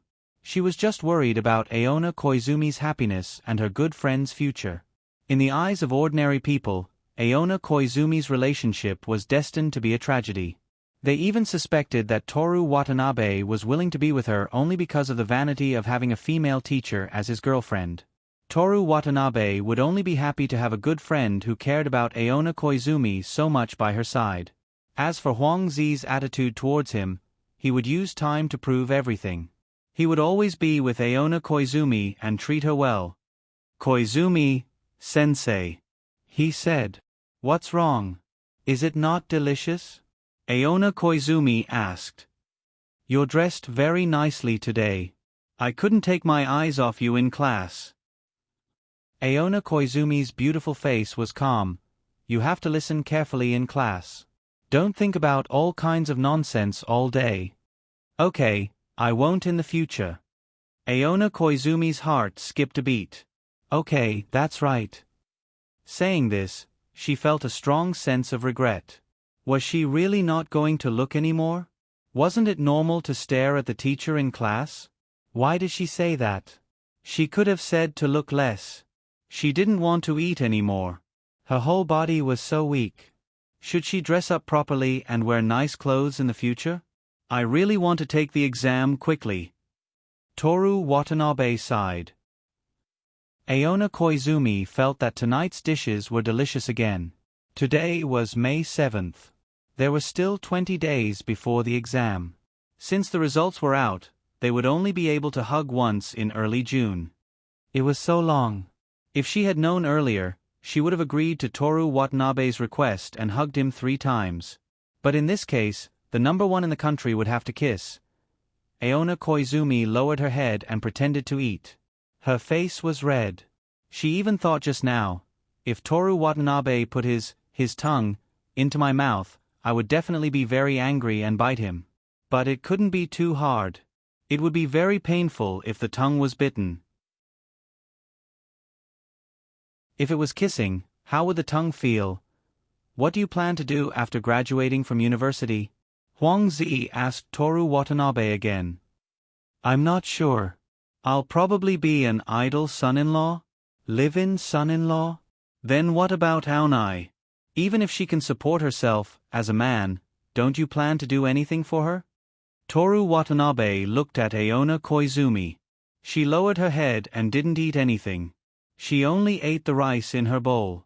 Like what Huang Zi said, was she worried about the future? After all, she was a woman. Even if she was slightly older, she still longed for a sense of security from her boyfriend. How about this? Toru Watanabe put down his chopsticks and sat upright. I'll buy this apartment and give it to Koizumi, sensei. Then I'll give her 500 million yen. How much? Huang Zi opened her mouth. The strict female teacher just now disappeared and became an ordinary young woman. Miyazaki Miyuki also looked at Toru Watanabe in surprise. Toru Watanabe ignored the two of them and turned to Aona Koizumi. Koizumi, sensei, what do you think? No, you're still a student. Aona Koizumi's reaction was very intense. Toru Watanabe thought he did something wrong. But when he saw her rosy oval face and slightly watery eyes, he immediately understood. He could barely be considered a practical and theoretical expert. Then we'll talk about it later. Wait until I graduate. He picked up his chopsticks again and ate dinner. The so-called house and savings were just to make them feel at ease and reduce their worries about the future. For Toru Watanabe himself, it didn't make any difference whether he gave them the money or not. He didn't need to use money to prove how much he loved them and prove his determination to be together forever. He couldn't let them leave him. After dinner, Toru Watanabe helped dry the dishes and returned to his apartment. Aonai. Huang Zi grabbed Aona Koizumi's shoulder. Do you know what you're talking about? What did I say? Aona Koizumi was shocked. Did she accidentally say what she was thinking? That's 500 million, and this house. With these, we can immediately realize wealth and freedom. We don't have to worry about saving money anymore. We don't have to travel on a budget anymore. The next time we go to Kyoto, we can stay in the big house by Kamagawa, and not squeeze into the guest house. As she spoke, she shook her head. Aona Koizumi didn't understand what Huang Zi was saying. She was even more dizzy when she shook her head. She grabbed Huang Zi's agitated arm. What are you talking about? Aonai, what are you thinking? Miyazaki Miyuki sighed. I know you might be embarrassed and think that you shouldn't accept these when you're in a serious relationship. But as a safeguard for the future, it's not a bad idea to accept it first. In the future, as long as the other party doesn't betray you or have a child, even if you break up, you can return it to him. Aona Koizumi was even more confused. Child? Who and who? Miyazaki Miyuki continued, have you done it with him? Do it. Do what? Aona Koizumi asked doubtfully. A man and a woman, and they're even a couple. What else can they do? Miyuki. What nonsense are you talking about? How can a teacher do that kind of thing with a student? Aona Koizumi's face was red. Aonai has always been with us. How could she have the time? Huang Zi's face was still full of regret about losing wealth and freedom. That's right. No. It doesn't matter if I have the time or not. Before graduation, I definitely won't do that kind of thing with Watanabe. I'm just asking. It doesn't matter if you don't do it. Miyazaki Miyuki waved her hand, telling her to control her emotions. But other than you, he has a girlfriend and 2 lovers. You're the only one who doesn't do it. Is this really okay? A man's passion is shorter than a drug's shelf life. Watanabe and I are truly in love. He's not that kind of person. Aona Koizumi said with certainty. This is between the two of you. I'm just giving you my opinion from a male's physiological point of view. Physiological point of view. Huang Zi, who clearly had nothing to do with it, was curious. It's nothing profound. To put it simply, Young Watanabe spends most of his time thinking about women 24 hours a day. Aona Koizumi. What about women? Huang Zi asked again. Miyazaki Miyuki glanced at her. Most women think about it whenever you think about it. Huang Zi's young and beautiful face flushed red. I've never thought about it. Then you'll have to go to the hospital. I think about it once in a while. Huang Zi said vaguely. Most women don't think about it. Looks like you'll have to go to the hospital. Are you kidding me? Being a doctor and a teacher is a profession that can't speak carelessly. Think carefully before you speak. Aonai, how often do you think about it? It was noisy. The three of them still had to go to work tomorrow. After washing up, they returned to their room early and prepared to sleep. Aona Koizumi hid under the quilt and used her phone to search for, how often does a 16-year-old teenager do it? When does a couple usually have sex after dating, the future of couples who don't have sex, and so on. Finally, she searched for, how to help her boyfriend vent his troubles. The knowledge made her cover her face with the quilt and not poke her head out for a long time. Finally, she couldn't stand the heat and came out while panting. Do you want to help Watanabe do those things? No. Aona Koizumi shook her head vigorously. I'm a teacher. I said I can't have intimate contact with him before graduation. Just as she made up her mind, she turned her head and thought again. There are still 2 years before graduation. In such a long time, Watanabe and the other three do those things. Will he be cold to me? Watanabe isn't that kind of person. But he's still a young man after all. He thinks about these things every day. Aona Koizumi suddenly recalled that day when Toru Watanabe hugged her from behind. The warmth of their bodies touching and the heat of his but pressed against hers. She buried her face in the pillow.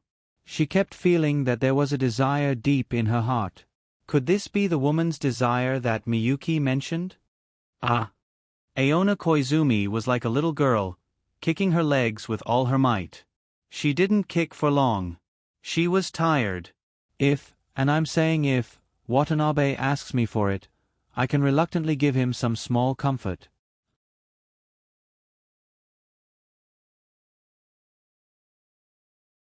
Chapter 268.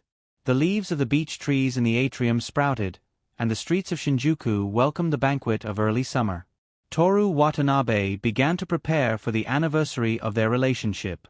Traveling. I don't have time. Nothing can be done without time. This is the first anniversary of our relationship. Miki, can't you take a day off for the sake of love? Miki Kujo's lips curled into a contemptuous smile as her charming eyes stared at Toru Watanabe. Because of the matter of submitting her novel, she was also sitting at the beach table, facing Rin Kiyono. From the evening of the 28th to noon on the 30th, she said. I can only travel within the country for 1 day. A map of Japan appeared in Toru Watanabe's mind. The southernmost point was Kyushu and Okinawa. A little further north was Shikoku. Further north was Wakayama, Nara, Osaka, Kyoto. Just a tour? Miki Kujo asked with a smile. Of course not. I'll look forward to the follow-up. I definitely won't disappoint you.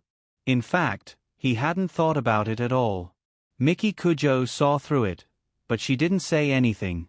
At that time, if she was not satisfied, you're only preparing at the last moment. I see that you don't care about me at all. Tell me I love you 10,000 times. This sentence had already been prepared.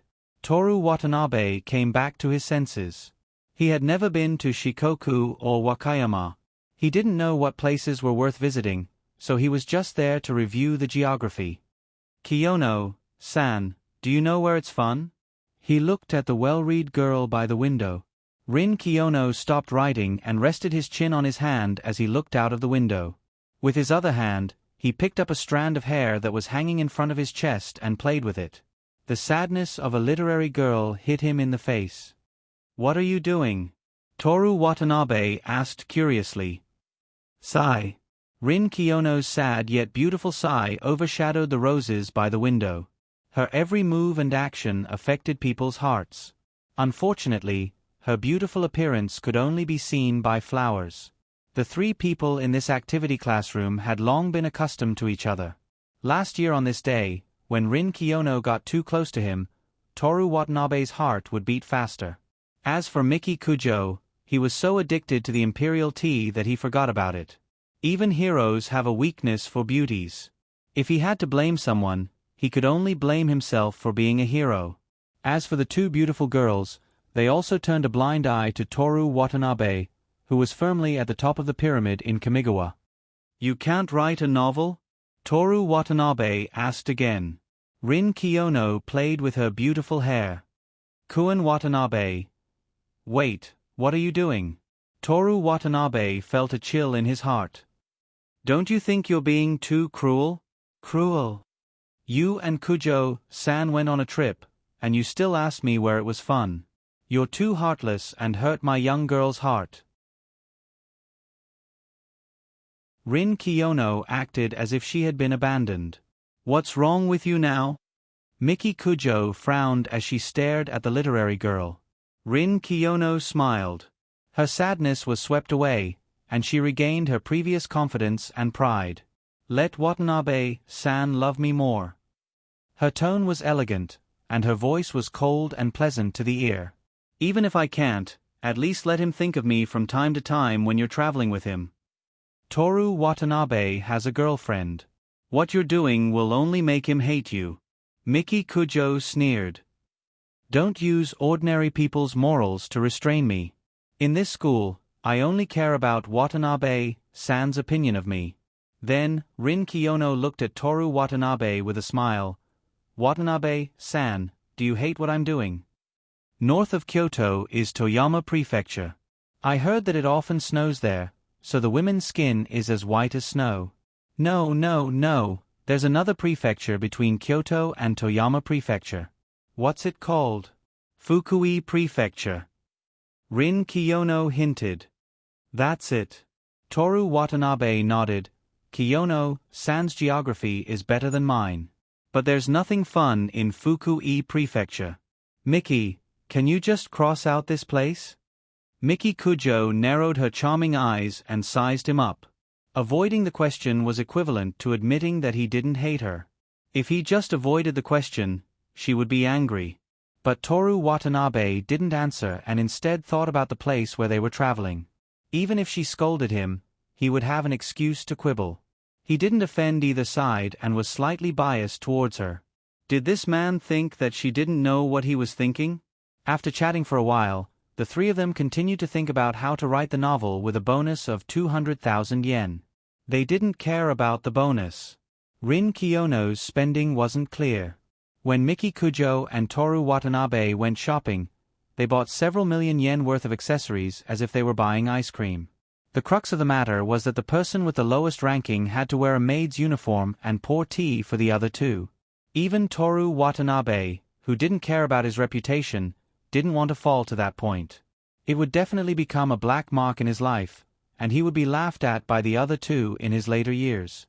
If he was like this, then what about the two arrogant young ladies? Being arrogant wasn't an exaggeration. The two of them were indeed like this, not good people. After school, they ate dinner at the female teacher's house.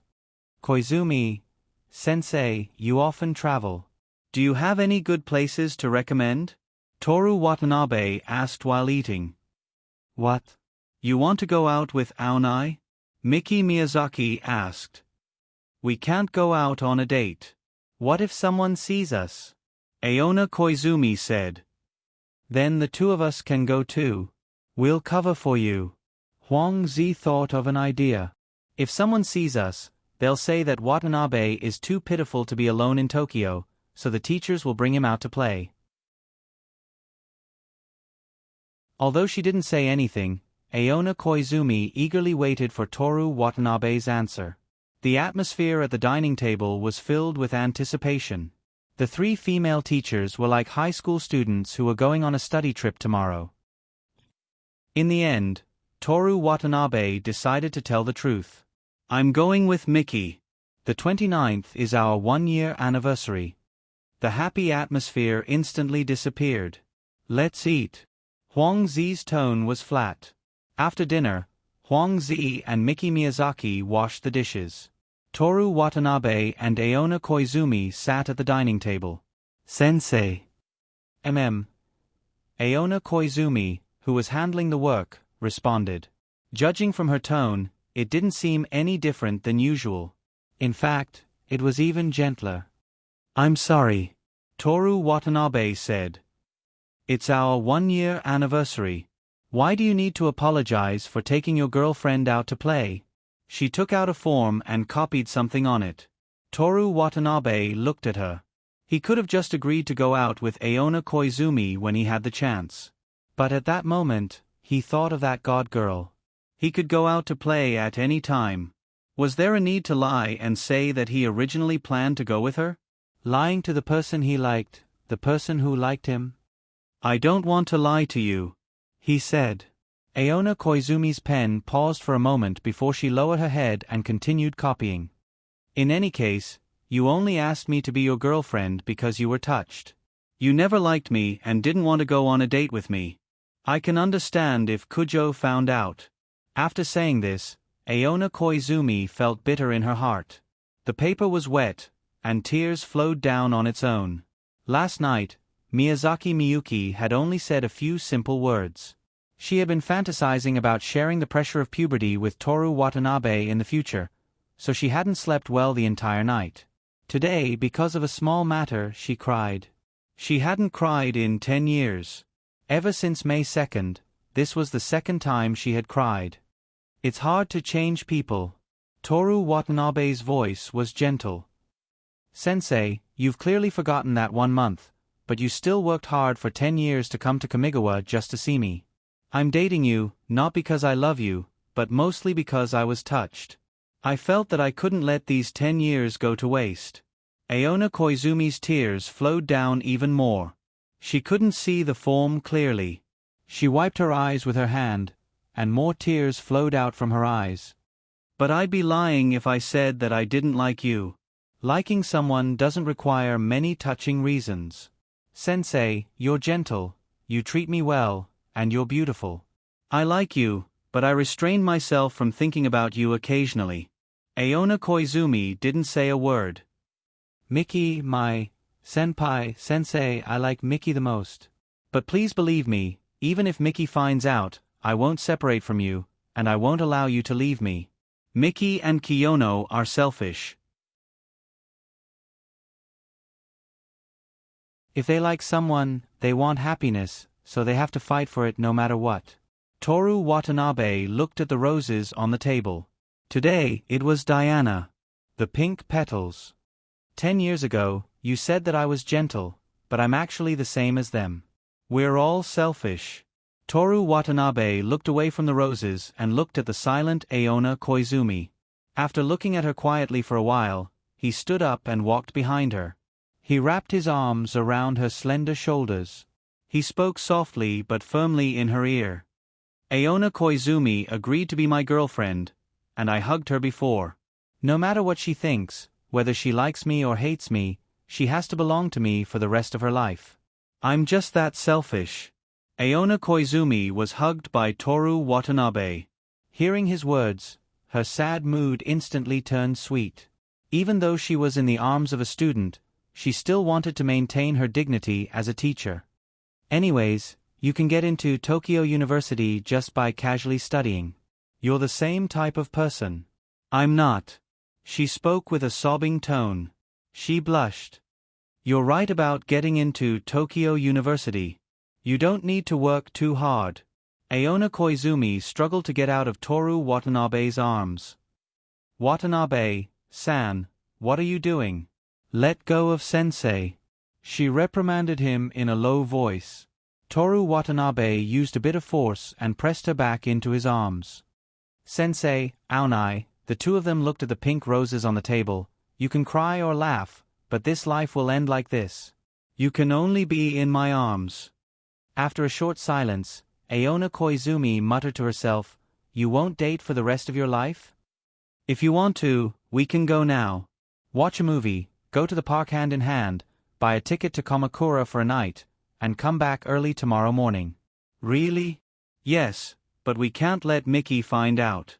I can't do anything to her, Toru Watanabe said with a bit of helplessness and warmth. You really like her more. Of course, didn't I say that I like her the most out of the three of you? Aona Koizumi began to struggle again. She tried to take away Toru Watanabe's arms. Because I don't want to lie to Sensei. Toru Watanabe hugged her even tighter. Their cheeks were slightly sunken because of the pressure. I'm dating you because I'm touched, so I don't want to lie to you. I like you in my heart, so I don't want to lie to you. I can't let Miki find out, so I don't want to lie to you. Even if she finds out, I won't leave you, so I don't want to lie to you. I'm proud of your identity as a teacher, so I don't want to lie to you. I want to do many things with you that you won't allow, so I don't want to lie to you. Aona Koizumi stopped moving. She leaned into Toru Watanabe's arms and felt his strong heartbeat. Really? Her girlish tone reminded Toru Watanabe of her from 10 years ago. The Aona Koizumi who cried in front of fireflies. Toru Watanabe separated from her face and stroked her face with his hand. Face to face, he kissed her lips that were dry from crying. Before their lips touched, Aona Koizumi held Toru Watanabe's chin and raised his face too high. Before you graduate, physical contact is forbidden. Teacher Koizumi, you don't know this, but for young people nowadays, kissing isn't considered physical contact. It's a sign of intimacy. As he spoke, Toru Watanabe's lips moved closer. Aona Koizumi covered her mouth with her hands like a mask. Toru Watanabe kissed the back of her hand. Their bangs blended together. Aona Koizumi's hair tickled Toru Watanabe's forehead. Toru Watanabe's nose pressed against hers. Yes, yes, yes, yes. Aona Koizumi said something while wearing a mask. What did you say? Toru Watanabe left. Phew. Letting go of her hand, Aona Koizumi panted lightly. You're still saying that you're not lying to me. How can kissing not be counted as MMM? Seeing Toru Watanabe's face coming closer, Aona Koizumi covered her mouth again in a panic. But Toru Watanabe wasn't going to kiss her. He just bent down so that their eyes were on the same level. Teacher. He rubbed Aona Koizumi's thick black hair. I like you. She could still feel the warmth of his palm through her hair. Aona Koizumi's eyes that had stopped crying became watery again because of shyness, happiness, and surprise. After 2 seconds of silence, she pushed Toru Watanabe away and stood up. It's late. Go take a shower and sleep. You can't be late in the morning, you know. She pushed Toru Watanabe to the entrance. After he left, she covered her face with her hands. She jumped, and twisted her body. She threw herself on the sofa and hugged the pillow tightly. Aona Koizumi promised to be my girlfriend and was hugged by me. No matter what she thinks, whether she likes me or hates me, she must belong to me for the rest of her life. She buried her face in the pillow and her voice became muffled. She rolled to the right. Teacher, I like you. She rolled to the left. Separated by their palms, the two kissed. She turned around and lay on the sofa, kicking her legs hard. Huang Zi and Miyazaki Miyuki came out of the kitchen and saw Aona Koizumi like this. Huang Zi quietly took out his phone and opened the camera. Toru Watanabe returned to room 502 but didn't take a shower. He walked to the balcony and looked at the outer court of the shrine in the night. In the dark forest, the shrine stadium was brightly lit. After enjoying the night breeze, he took out his phone and called Rin Kiyono. What's up? A cold voice and the sound of a towel drying her hair. Just finished showering? Unfortunately, I should have gone in to shower just now. Maybe I would have met you and wiped our backs. I'm hanging up. Wait, I have good news to report to you. Not going on the trip? Toru Watanabe turned around and casually leaned against the balcony. This is good news for you. Miki Kujo's bad news is my good news. What if something happens to me? I'm hanging up. I was wrong, really wrong. Goddess Kiyono, please forgive your believer. Toru Watanabe's posture was still relaxed, and his voice carried a smile. Just a sentence.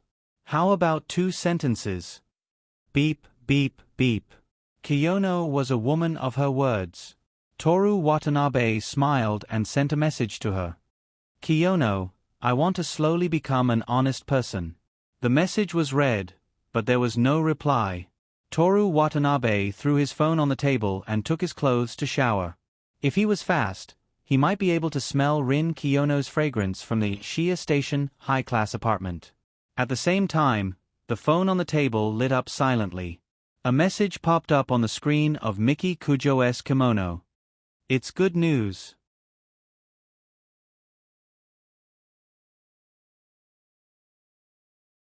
Chapter 269. It's a bit late to say it now, or maybe it's not necessary. Kamigawa is located on a high ground in the 4 Valleys. It covers a large area and has a very good view. On the steep slope leading to the high ground, there are cherry trees and camphor trees. This morning, on this steep slope, Toru Watanabe didn't know how many times he met Rin Kiyono. The 2 of them didn't even greet each other, only occasionally speaking a few words. What happened yesterday? Rin Kiyono asked. Why do you say that? You suddenly said that you want to be an honest person. Did you also go to the future? You can even guess that. Toru Watanabe applauded in admiration. Last night when I went to sleep, I suddenly saw your body in the future. It's so troublesome for a woman to go to the bathroom. Even the sentence, Kiyono, I want to slowly become an honest person, is a lie. I expected nothing from you. A joke is not a lie. I insist on this point, and I said, slowly become. What happened? Rin Kiyono said in a flat tone. Toru Watanabe told her what happened last night. On both sides of the road, the bright green cherry trees and beech trees gently swayed with the south wind. From time to time, students riding bicycles passed them. The baseball team, with a slogan, lined up in a row for a morning run. The 2 female high school students in front of them were talking about idol groups. They met at the basketball tournament. It was a sunny morning. Miki and Kiyono are selfish? Rin Kiyono's beautiful black hair was gently blown by the south wind. Appropriate? Toru Watanabe was slightly proud. There is no word more appropriate than this. Seigo Rin's reaction was cold, so she changed the topic. No matter what Aona Koizumi thinks, she must belong to you in this life. Is this your insistence on them? Yes. In Tokyo for a year, you have 1 girlfriend and 2 lovers. When you graduate from college, are you going to buy the apartment you live in now? Although I don't want to, no one can be sure about the future. Is that so? So, Toru Watanabe turned to look at her adorable little face. I want to promise you that this will never happen again. What if it happens? Toru Watanabe didn't say anything. He just smiled at Rin Kiyono. The young man's smile was like an irresistible preference for the person he liked. Rin Kiyono glanced at him, and the 2 of them looked at each other on top of the 4 valley hills. Climbing up the hill, Aona Koizumi was on duty at the school gate. She was wearing a cardigan and a long skirt, looking gentle and beautiful. 4 or 5 girls who used to be in grade 1, class 4 but were not assigned to grade 2, surrounded her. Good morning, Sensei Koizumi. Toru Watanabe greeted him as he passed by. Good morning. Seeing Rin Kiyono beside Toru Watanabe, Aona Koizumi was so ashamed that she couldn't say anything. Kuin Watanabe, good morning. The girls surrounding Aona Koizumi looked at Toru Watanabe excitedly. Good morning. After entering the school gate, they saw a huge oak tree. When Toru Watanabe and Rin Kiyono walked under the tree, the entire sky seemed to be covered by dense green leaves. They went around the oak tree from the left, and the corridor that was split into two by the tree converged, leading straight to the courtyard. On both sides of the courtyard filled with flowers and plants were the teaching building and the club building. Between the buildings was an elevated corridor. As they walked towards the teaching building, Rin Kiyono spoke again. It's about time you learned self-discipline. Don't just give in to a woman because you can't leave her. You're talking about being soft-hearted, right? If you're talking about self-discipline, do you know how many meters one circle around the outer court of the shrine is? I'm talking about physical self-discipline. I'm also very self-disciplined in this aspect. Is that so? By the way, one circle around the outer court of the shrine is 1,320 meters. How do you know? Rin Kiyono opened her Japanese school bag and took out a book with a cover. Toru Watanabe saw that she had been reading for a long time. She turned to a certain page. January 4th, moving house. First morning run in the outer court of the shrine. One circle is 1,320 meters. Parenthesis. Show off to Rin Kiyono. It turned out that she wasn't reading a book these days, but someone's notes. Also, one circle around the Kokyo is about 5 kilometers. She waved the notes. It's also written here. Toru Watanabe reached out to her. Rin Kiyono looked at him with her eyes that were as clear as the winter sky. Toru Watanabe pointed at the notes in her hand, and then pointed at himself, meaning, "Are you done reading? Can you give it back to me?" Like a child who took away his game console. Rin Kiyono looked at the diary in her hand and put it back into her school bag. Sorry, I didn't consider the feelings of the person involved. I shouldn't have taken it out in such a place. She zipped up her school bag. With the sound of the zipper, the diary disappeared from its owner's sight. Goodbye. Remember to open the window. Your girlfriend eats in there all day. It's full of the smell of food. Toru Watanabe went to the club's classroom to put roses. In today's class, the three of them continued to write the notes that Toru Watanabe secretly named Records of the Human Observation Department. Your lips are qualified to be compared with mine, Kujo. Indeed, I can't compare with you in terms of ugliness, Kiyono. You know that you're ugly, so you're not hopeless, Kujo. I really admire your self-deception. I can't lie to myself about the fact that only your chest is inferior to mine, Kiyono. You're quite optimistic. Apart from your legs being as good-looking as mine, you actually think there's something else that can compare with mine, Kujo. You're arguing back and forth verbally. Why don't you just compete? I'm willing to provide my opinion from a male perspective, Watanabe. I'm fine with it, Kujo. Kujo-san, please kick him for me, thank you, Kiyono. Go by yourself, Kujo. I'm not that vulgar. Only you can kick someone, Kiyono. After class, Miki Kujo pinched Rin Kiyono's little face and said in a bullying tone, "Only I can do it?" Since she couldn't beat her, Rin Kiyono could only coldly turn her face away. Everyone in the classroom was dumbfounded as they watched this scene. Toru Watanabe looked at Rin Kiyono sympathetically.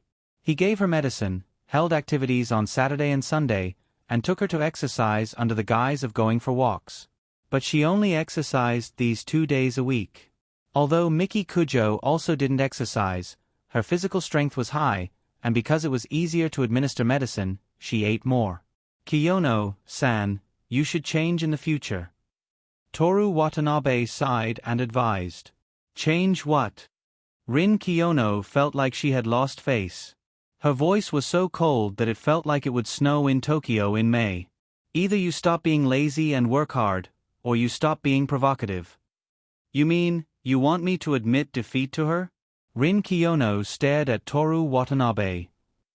Don't stare at me, stare at her, stare at her. Toru Watanabe pointed at the winner, Miki Kujo. Miki Kujo gave him a kick.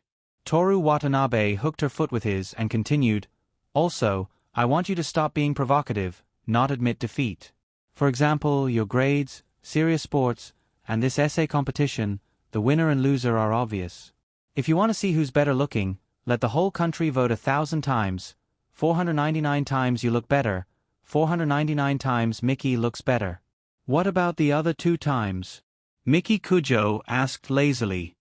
I'm so handsome, winning twice out of 1,000 times is reasonable.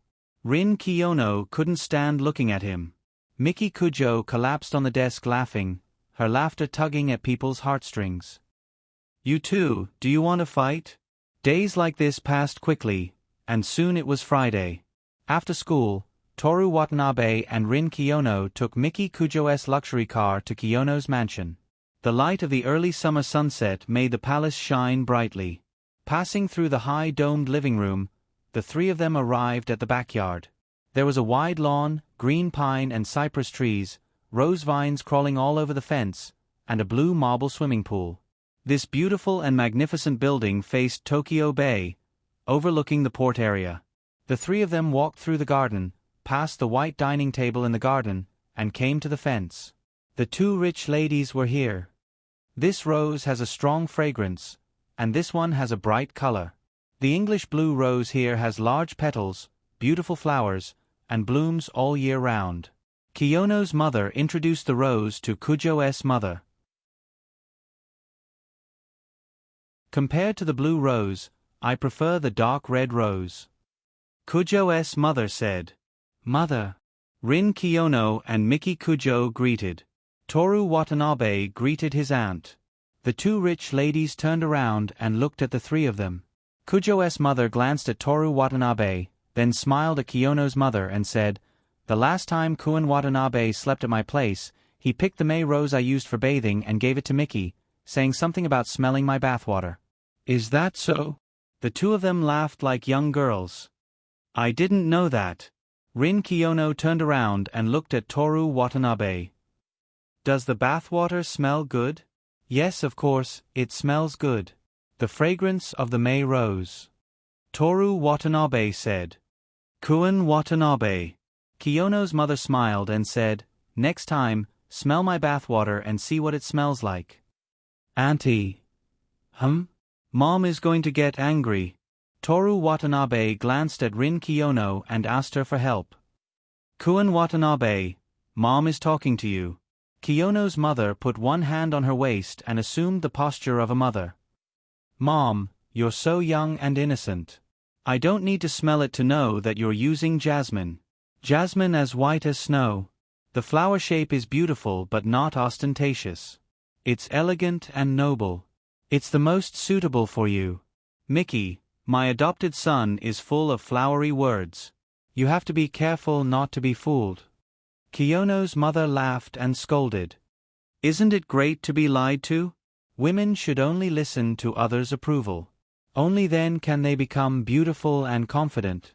Jio Tiendi's mother said, To understand everything and only pursue the truth, how boring is that? Then, she said to Toru Watanabe, who wanted to escape from the bottom of his heart. Kun Watanabe, your adoptive mother doesn't like to hear it. Tell it to me, your biological mother. Toru Watanabe pulled the collars on both sides of his suit. With his back facing the setting sun on Tokyo Bay, he said to Miki Kujo and Rin Kiyono, My 2 sisters, I'm sorry.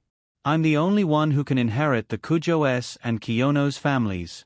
The 2 sisters rolled their eyes at Brother Watanabe. The 2 ladies smiled beautifully. Their charm overshadowed the courtyard full of flowers. The 5 of them sat down in the garden and enjoyed the exquisite dinner served by the servants. It was a warm evening with a gentle breeze. The waters of the Gulf of Tokyo rippled, and every wave carried gold bricks. During this time, Kujo's mother whispered to Toru Watanabe about the purpose of this dinner, to ease the relationship between the 2 young ladies. Amidst the fragrance of the kiss goodbye flowers, the beautiful woman leaned over. The handsome Toru Watanabe listened attentively. Outsiders who didn't know the relationship between the 2 would subconsciously think that they were a couple whispering to each other. How have you been recently? Kujo's mother wasn't concerned about Toru Watanabe's health. I took the lead in doing some things. Our relationship seems to have improved a little. Toru Watanabe replied. Rock, paper, scissors. text, etc. Oh. As expected of Mickey's mother, her simple syllables were able to move people's hearts. Today, Mickey pinched Kiyono's face, although it was a fight. Toru Watanabe explained in a low voice. "What are you two whispering about?" Kiyono's mother said with a smile. "Let's hear it." Kujo's mother sat up straight and said with a smile. "Kuan Watanabe, what are we talking about?" "You're asking me?" Kujo's mother tilted her head and looked at him. Her behavior and expression were no different from a high school girl in Kamigawa, but with a mature charm. "Tell me." Miki Kujo was expressionless. "I'm curious too," Rin Kiyono said gently. Tetsumesa Watanabe was about to speak when Kujo's mother leaned over with the fragrance of May roses. Her affectionate lips were close to Toru Watanabe's ear, but she covered it with her wrinkle-free hand. She looked at the other three as if she was afraid that they would eavesdrop. "Don't tell anyone. Although they know the purpose of this dinner, they won't come if you tell them." After she finished speaking, Toru Watanabe leaned over to her ear. "Mickey and I are going on a trip at the end of the month to commemorate our 1-year anniversary. Where do you think we should go?" Kujo's mother shrank into her shoulders as if she was afraid of being tickled. She looked so delicate and shy. This made Toru Watanabe wonder if the person he saw for the first time, who was wearing a gorgeous kimono and sitting in a dignified and noble manner, was a substitute. After the two of them finished talking, Toru Watanabe said to the other three, "Mickey and I are going on a trip at the end of the month. Just now, I asked Kujo, 'Mom, where is fun?'" Kujo's mother looked at Rin Kiyono, who could see through lies, and suddenly burst into laughter. "Kuan Watanabe." She couldn't stop smiling. "Mom likes you very much." "Mom, I like you very much too." "Lies." Rin Kiyono wiped the corner of her mouth with a white napkin. Toru Watanabe confessed. "Okay, I like Mickey." "Seriously, Rin is such a killjoy." Kujo's mother didn't care at all. "Kuan Watanabe, it's okay. Mom believes everything you say." Toru Watanabe looked at his girlfriend for help. "Mom." Miki Kujo shouted coldly. Okay. Mickey is jealous." Kujo's mother finally finished her act. "Traveling? That's great."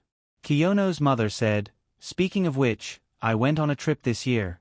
How about this, let's go together?" "Huh?" Toru Watanabe was stunned. "Can I, Kuan Watanabe?" Kiyono's mother leaned over and pressed her shoulder against Toru Watanabe's. A faint fragrance surrounded them. "Help." Toru Watanabe looked at Rin Kiyono in despair. Rin Kiyono took a sip of her orange juice and looked at the rippling waters of the bay. Toru Watanabe looked at Kujo's mother. Kujo's mother looked at Rin Kiyono, and then looked at her daughter. "Very good. The 5 of us will go together," she said with a smile. "Then it's decided." Kiyono's mother clapped her hands. "The 2 of us will decide the location. The arrangements will be smooth. You 3 children can focus on your studies." Under the table, Miki Kujo kicked Toru Watanabe with all her might. On the way back, she crossed her legs and arms and asked Toru Watanabe, "Why didn't you directly refuse?" "She's Kiyono's mother." "What? You want to go to their house?" She sneered. "She's Kiyono's mother. I've only seen her a few times. How could I refuse? If it were our mothers, I'd say, 'No, Mickey and I need some alone time.' Do you understand what I mean? If we don't have a good relationship, I'd be embarrassed to refuse." After saying that, Toru Watanabe complained again. "Your mother is the same." Why did she agree? Miki Kujo narrowed her eyes and thought of something. Then, she laughed. "That's good too. Let's let them see how intimate we are during this trip. Isn't it the anniversary of our relationship? Why does Toru Watanabe feel like it's the anniversary of his death?"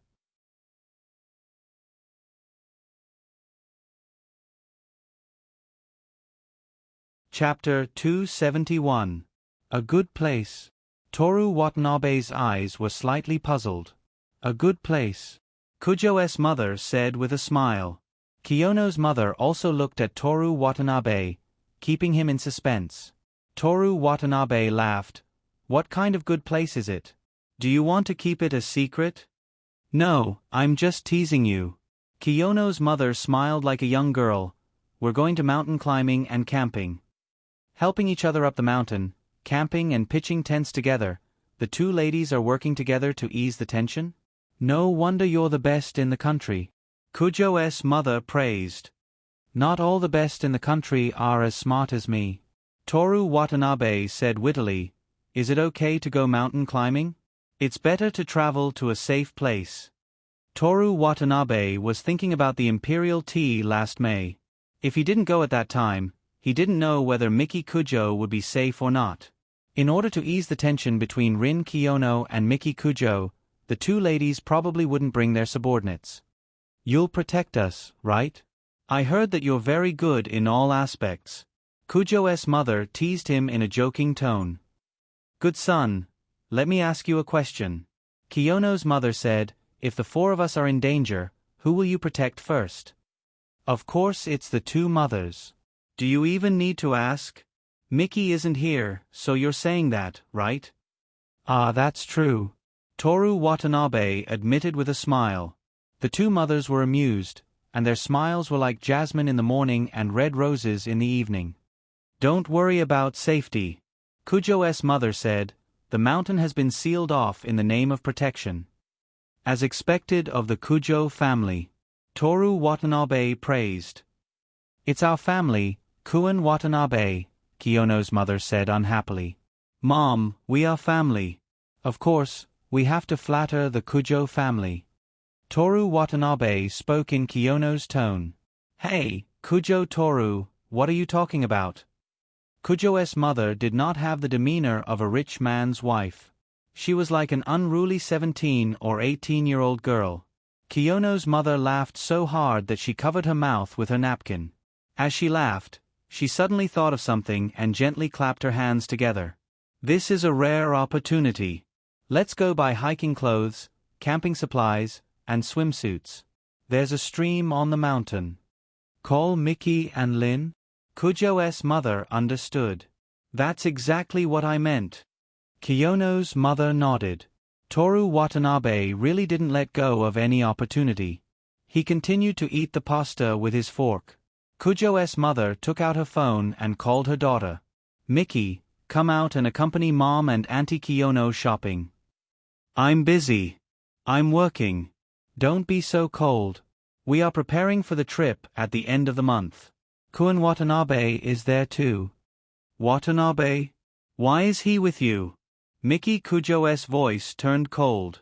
She was jealous of her own mother. Other than being jealous, it also had something to do with Mrs. Kujo's young appearance. We went on a date today.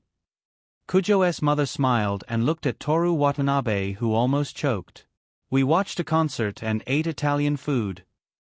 Put him on the phone. Kuin Watanabe here. Kujo's mother handed over the phone. Miki, what's wrong with you? She reprimanded him. Go home right now. Toru Watanabe looked at Kujo and Kiyono sitting opposite him. One of them was drinking red wine happily, while the other was resting her chin on her hand. The former was saying, Don't let me down. The latter was saying, I believe in you. He took a deep breath. Your mom is staring at me. Pfft. This was probably the first time Mrs. Kujo lost her composure. Cough, cough, cough. She wiped the wine from the corner of her mouth with a napkin. Because of the discomfort, her slightly delicate eyes were slightly red.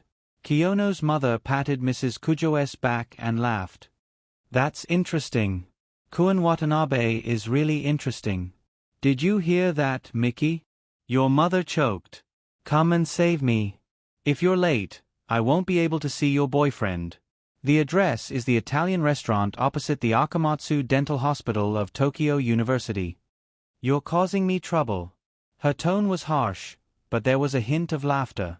Miki Kujo hung up. Mother, I did not disappoint you. Toru Watanabe returned the phone to Mrs. Kujo. Mrs. Kujo patted her chest that was as perky as a young girl's.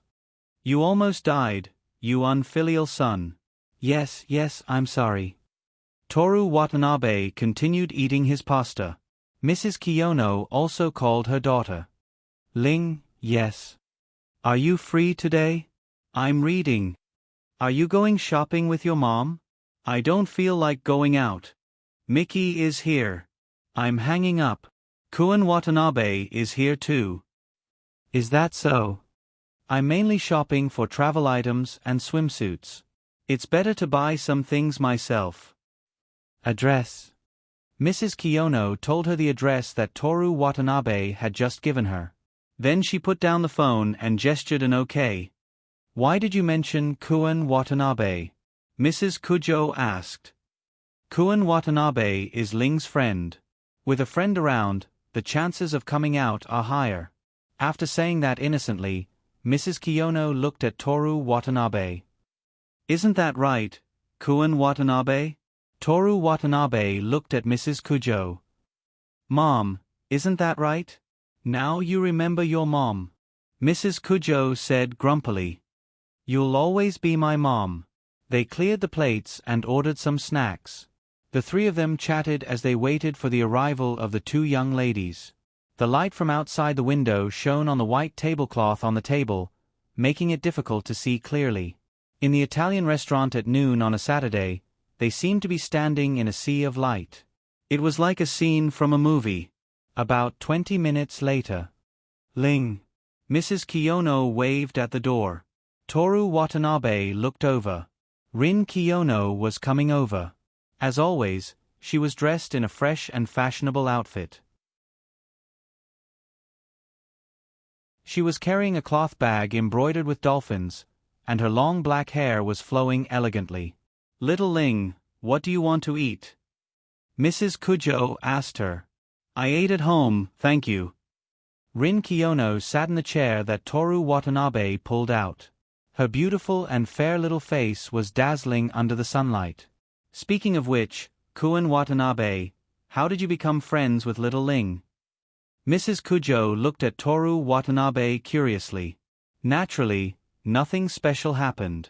We became friends when we came back to our senses. Toru Watanabe said. Can you tell me how you met? Mrs. Kiyono held her chin with one hand.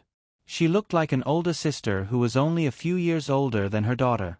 Toru Watanabe looked at Rin Kiyono. The first time I saw you was in the Human Observation Department. Is that so? Rin Kiyono thanked the waitress who brought the water. You don't remember? Women. I was writing a contribution to the literature department. Yes, you didn't even raise your head. Toru Watanabe shook the straw. The ice cubes in the lemonade hit the glass, making a crisp sound. In your eyes, what kind of child is Ling? Mrs. Kiyono asked. She's a beautiful girl in the literature department with a book. She's a beautiful girl walking on the road. In short, she's a beautiful girl, a perfect existence. Oh, except for the fact that she often scolds people. You're the only one who was scolded, right? Mrs. Kiyono smiled. No. Toru Watanabe also smiled and replied, Miki is occasionally scolded, but she scolds back, and I don't care. You really don't care? Rin Kiyono looked at him with a smile. The atmosphere of the conversation was comfortable, and they seemed very natural. The two ladies were once again amazed by Toru Watanabe. As a farmer's son, he didn't show any fear or flattery toward people like them, who were high up in the hierarchy. They seemed to be on equal footing. My dream is to make the world bow before me. Why should I care about a woman like you? Toru Watanabe answered Rin Kiyono's question. You're very ambitious. Mrs. Kujo joked. So, dating my Miki is a step toward making the world bow before you? That's not making the world bow before me. It's Miki who's making me bow before her, Toru Watanabe said angrily. The two ladies laughed heartily, and their laughter echoed in the sunshine. Toru Watanabe continued, Mom, you should take care of her. By the way, Kiyono's mom, you too. You don't know how scary Kiyono's eyes are. I have no rights in the club, I do whatever they tell me to do. I know Mickey's like that, but is little Rin the same? Mrs. Kujo was curious. You've been deceived. Kiyono's eyes turned cold. Not to mention that she's crueler than Mickey, but she can definitely freeze 1 or 2 people to death. She's also an extremely self-centered person. Really? It was the first time that Mrs. Kiyono heard her daughter being evaluated like this. My greatest virtue is honesty. Toru Watanabe affirmed. Watanabe-san, Rin Kiyono's cold eyes shot over. I'll give you a chance to tell the truth. Did you see that? Toru Watanabe said to the 2 ladies. That's the look in her eyes. Isn't it scary? I'm being ordered around, and she's always telling me to change my words. The 2 ladies once again laughed in a clear and cheerful voice. Rin Kiyono glared at Toru Watanabe, but also felt that it was funny. What's the matter? Why are you so happy? Miki Kujo walked over with her arms crossed. Miki? Toru Watanabe turned around with a smile. She's talking bad about you and Kiyono-san, and exposing you to Mom. Miki Kujo glared at him, then looked at Rin Kiyono. Rin Kiyono was focused on drinking water. Let's go, aren't we going to buy something? Miki Kujo said. Yep, we've been sitting for a while, so it's time for some exercise. Mrs. Kujo stretched and got up. Toru Watanabe, who made the world bow, was responsible for paying the bill. The 5 of them took Miki Kujo's car to the mall. When they entered the mall, Mrs. Kujo held her daughter's arm intimately. No one would believe that they weren't sisters. On the other side, Mrs. Kiyono also held her daughter's arm. Miki, you and Rin hold hands, we're going to amaze everyone. Mrs. Kujo said excitedly. Let's go. Miki Kujo walked forward with her mother. Really, slow down a bit. Toru Watanabe walked to Mrs. Kiyono's side. See, I told you that it's useless to interfere too much. You're involved? Rin Kiyono asked coldly. Semi-involved. Toru Watanabe replied. Semi-involved? Toru Watanabe wouldn't force someone to do something. For example, if there was a road, he would flatten the road he wanted others to take, and then plant beautiful roses on both sides, and let the people walking on it choose the road themselves. After listening to Toru Watanabe's words, Mrs. Kiyono nodded approvingly. Kun Watanabe has the ability to control people. The future heir of the Kujo family and Kiyono family, he said. The man who makes the world bow. Mrs. Kiyono said with a smile. The handsome Tokyo man who can get any woman with a snap of his fingers. Toru Watanabe said again. What did you say? Rin Kiyono asked. Nothing. Ha ha, Rin is really fierce. Mrs. Kiyono was so happy that she leaned on her daughter's shoulder. While talking, the 3 of them caught up with the Kujo mother and daughter. What Toru Watanabe just said was a bit similar to Rin Kiyono's, give choices, but don't interfere with their choices. But in fact, there was a fundamental difference. Building roads and planting flowers didn't seem to be forced, but he still twisted people's will and made them take the road he wanted them to take. But it was also different from Miki Kujo's coercion. Even if the other party didn't take the road with roses in the end, Toru Watanabe wouldn't force them to take it.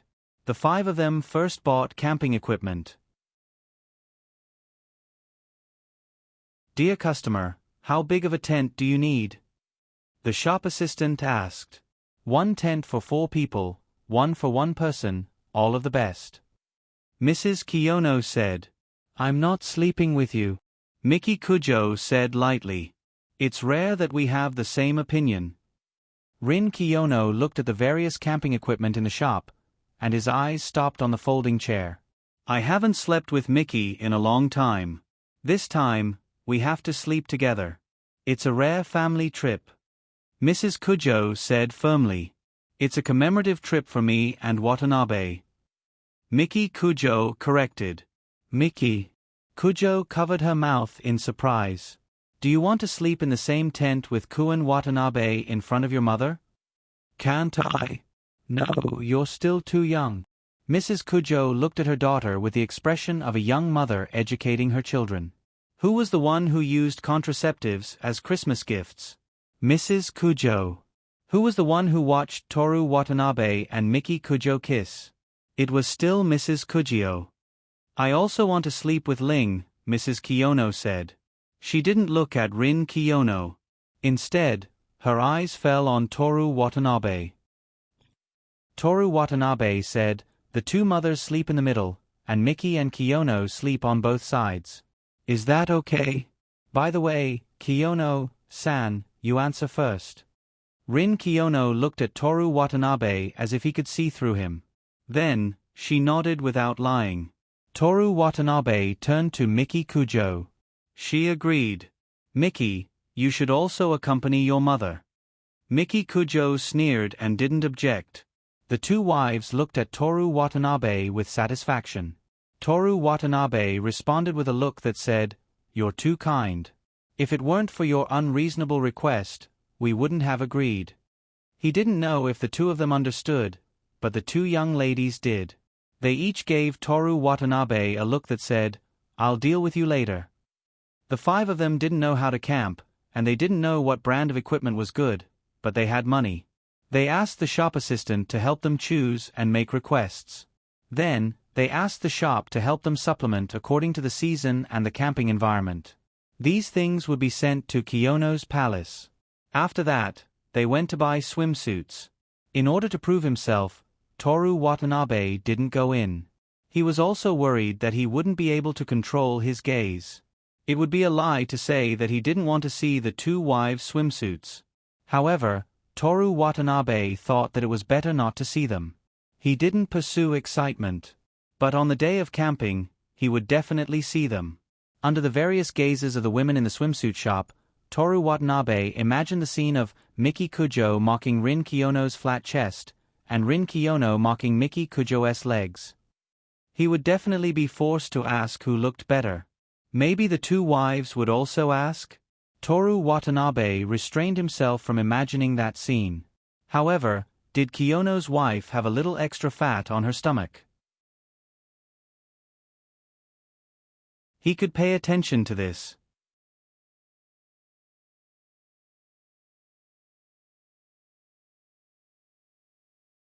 Chapter 272. After buying the swimsuits, the two ladies didn't end their date. They took their daughter and son-in-law to buy clothes and accessories and didn't go back until dinner was over. This was a rare opportunity. Before this, no matter how many times they tried to invite Seigo Rin, and Kujio Mika would never agree to come out as long as one of them was present. The ladies could only rely on the festival to let the two of them get along for a short time.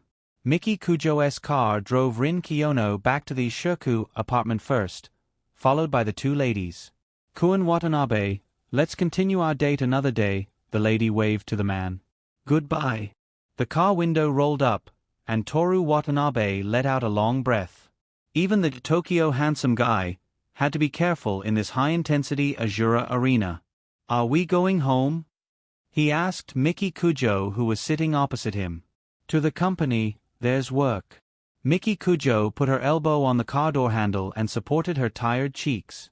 Toru Watanabe looked at her delicate and beautiful face. She was only 16 years old and was still a young girl. I'll go with you, he said. You're going? Miki Cujo opened her eyes and looked at him questioningly. Toru Watanabe didn't say anything. He got up and sat down. He reached out and pulled Miki Cujo into his arms and let her lean on his chest. His face was pressed against her long hair, and his body gently and tightly wrapped around her graceful body. Miki, he whispered. Yes. Miki Cujo closed her eyes in his arms. I love you. Yes. Toru Watanabe gently pinched her chin, and his lips fell on her affectionate and small lips. This was a warm kiss, reminiscent of last year's autumn in Kyoto's Azakuwa. The two of them didn't do anything and just hugged each other. They sat in a corner of the dim car, and the rapidly receding neon lights outside the window turned into a sea of colors. Rin Kiyono put on her school uniform and tied a bow. According to the agreement, he had to go to the school today to guide the wind instrument department. Kanagawa High School was still noisy on Sunday. The running track, the soccer field, the baseball field, the tennis court, the sports department members' shouts, the coach's merciless reprimand, everyone was sweating profusely. The metal bat hit the baseball, accompanied by a crisp sound that echoed through the clear sky. One could already feel the breath of summer. However, she still had to go through the plum rain, so she was in a slightly bad mood. Speaking of Mei Yu, before that, there was still the family camping at the end of May. Her mood became slightly better. Going camping with his mother, Aunt Kujo, and Mickey. He never thought that he would agree to such a thing. She didn't hate Mickey Kujo, she just didn't like her.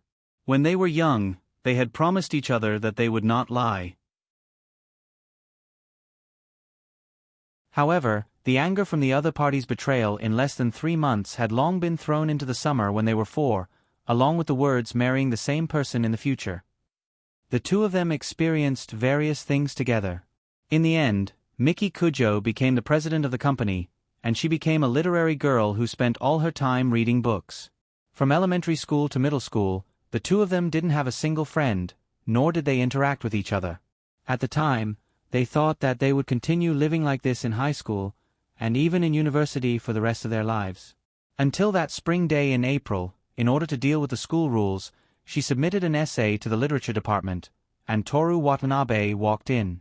Although she posted a recruitment flyer, she didn't intend to accept anyone. Lying was forbidden during the entrance test, and it was impossible for anyone to do so.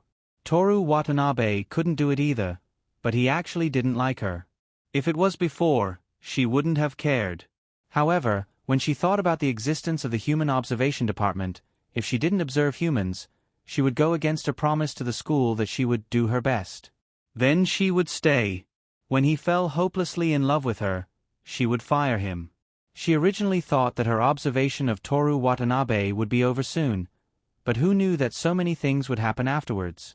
He didn't care that Yoshimi Tamamo was laughing at him behind his back. He admitted that he was an excellent individual, but that was all. Not long after, he actually started dating Mickey Kujo. Although the confession was fake, and their love was fake, the two of them really did date and do what lovers should do. Mickey Kujo, who even the maids weren't allowed to touch her, allowed Toru Watanabe to kiss her and put on her shoes for her. The two of them frequently had physical contact.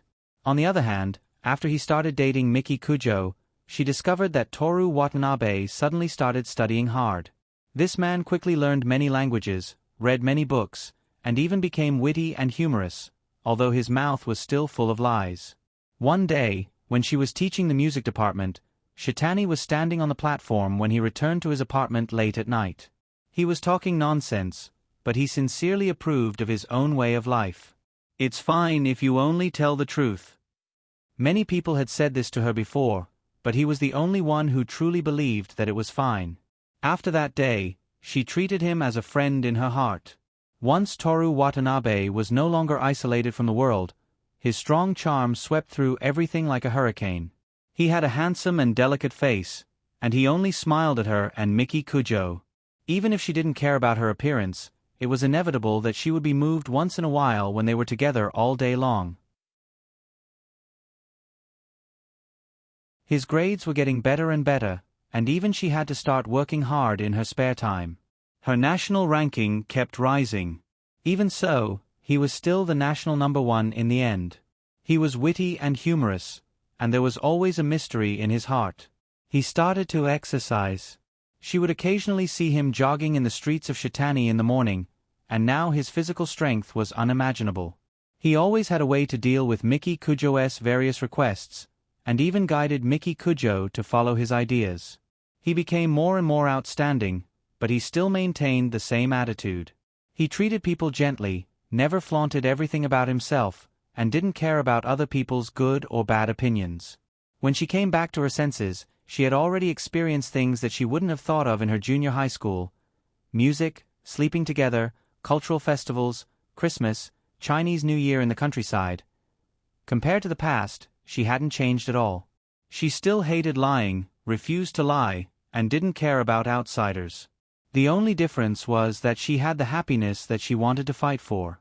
But her current life wasn't bad, and she didn't care about Toru Watanabe's health. After all, Kiyono-senpai, a freshman named Masanori Horikita, interrupted her thoughts. Wasn't she thinking about Miki Kujo and her change just now? Why did it become that guy halfway through? Rin Kiyono put down her book and looked at the girls from the music club surrounding her. Unknowingly, it was already break time. What's the matter? She looked at the leading girl in front of her, who was petite. It seemed that she came to Kamigawa because of Toru Watanabe. She even joined the music club and chose the oboe as an instrument. Kiyono-senpai, I want to ask, what do you usually use to protect your hair? Your hair is so beautiful. Masanori Horikita looked at her with worship and admiration. I also want to know. Aoi Ichiki looked enviously at the long black hair that was like lead powder. Normal shampoo and hair care. Rin Kiyono responded coldly, her voice as pleasant as a music box. Then senpai is a natural beauty? That's great. Masanori Horikita said. The other girls spoke one after another, praising Rin Kiyono's every part. Rin Kiyono didn't answer and listened indifferently. Senpai, which beauty shop do you usually go to? I want to go to the same beauty shop as you to get a haircut and skincare. Me too, me too. What do you want? Rin Kiyono asked them coldly. Most of the girls were timid, and their white indoor shoes moved slightly, ready to disperse. Nothing, I'm just curious about senpai. Masanori Horikita had no intention of leaving. She raised a small face in her bob. Senpai, as a young lady, how much living expenses do you get per month? Rin Kiyono looked back at the book. Senpai, what else do you like besides reading? Senpai, what do you plan to do in the future?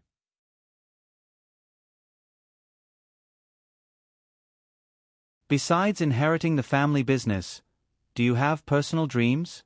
How do you maintain your figure? How can I be like senpai and never get acne? The girls in the music department looked at Masanori Horikita with admiration. She had such a strong will in her petite body. Rin Kiyono looked away from the book again and looked at Masanori Horikita. This time, it was no longer as cold as before, but with a hint of coldness. Her cherry-pink lips opened slightly, and she was about to say something that would make Masanori Horikita stay away from her. At this moment, Toru Watanabe's voice sounded. Kiyono-san is actually chatting. It's rare. My Asahi walked into the music room with Toru Watanabe. My senpai. Aoi Ichiki ran over in surprise. Yeah. My Asahi nodded at her.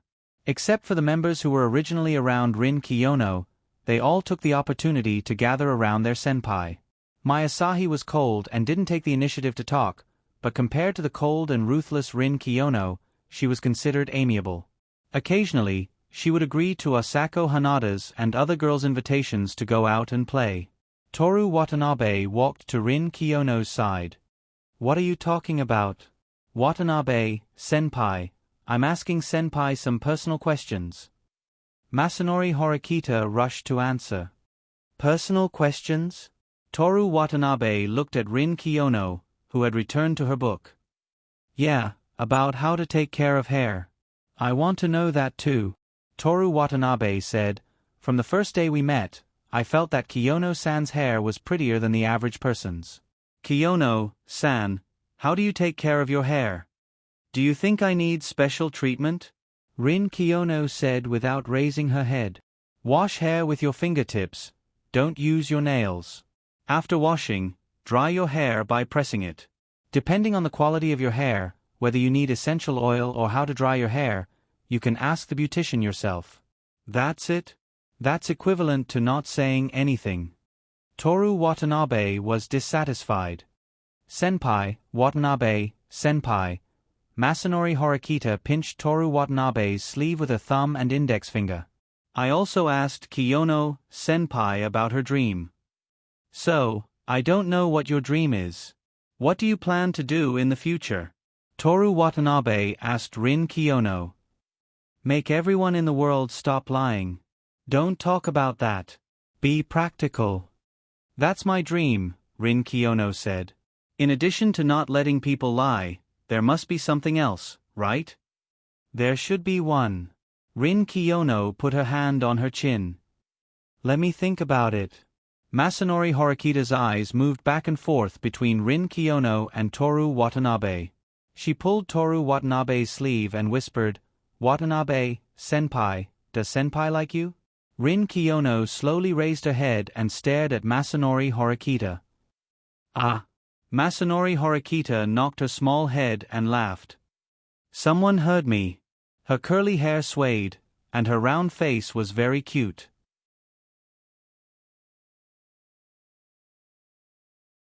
Unfortunately, Rin Kiyono didn't care about appearances. Even the handsome men in Tokyo were scolded by her every day. Her eyes became extremely sharp, as if she was about to shoot out dangerous objects such as icicles. Masanori Horikita, who was fearless just now, was so scared that she hid behind Toru Watanabe. "I'm not talking nonsense," she said as if she had been wronged.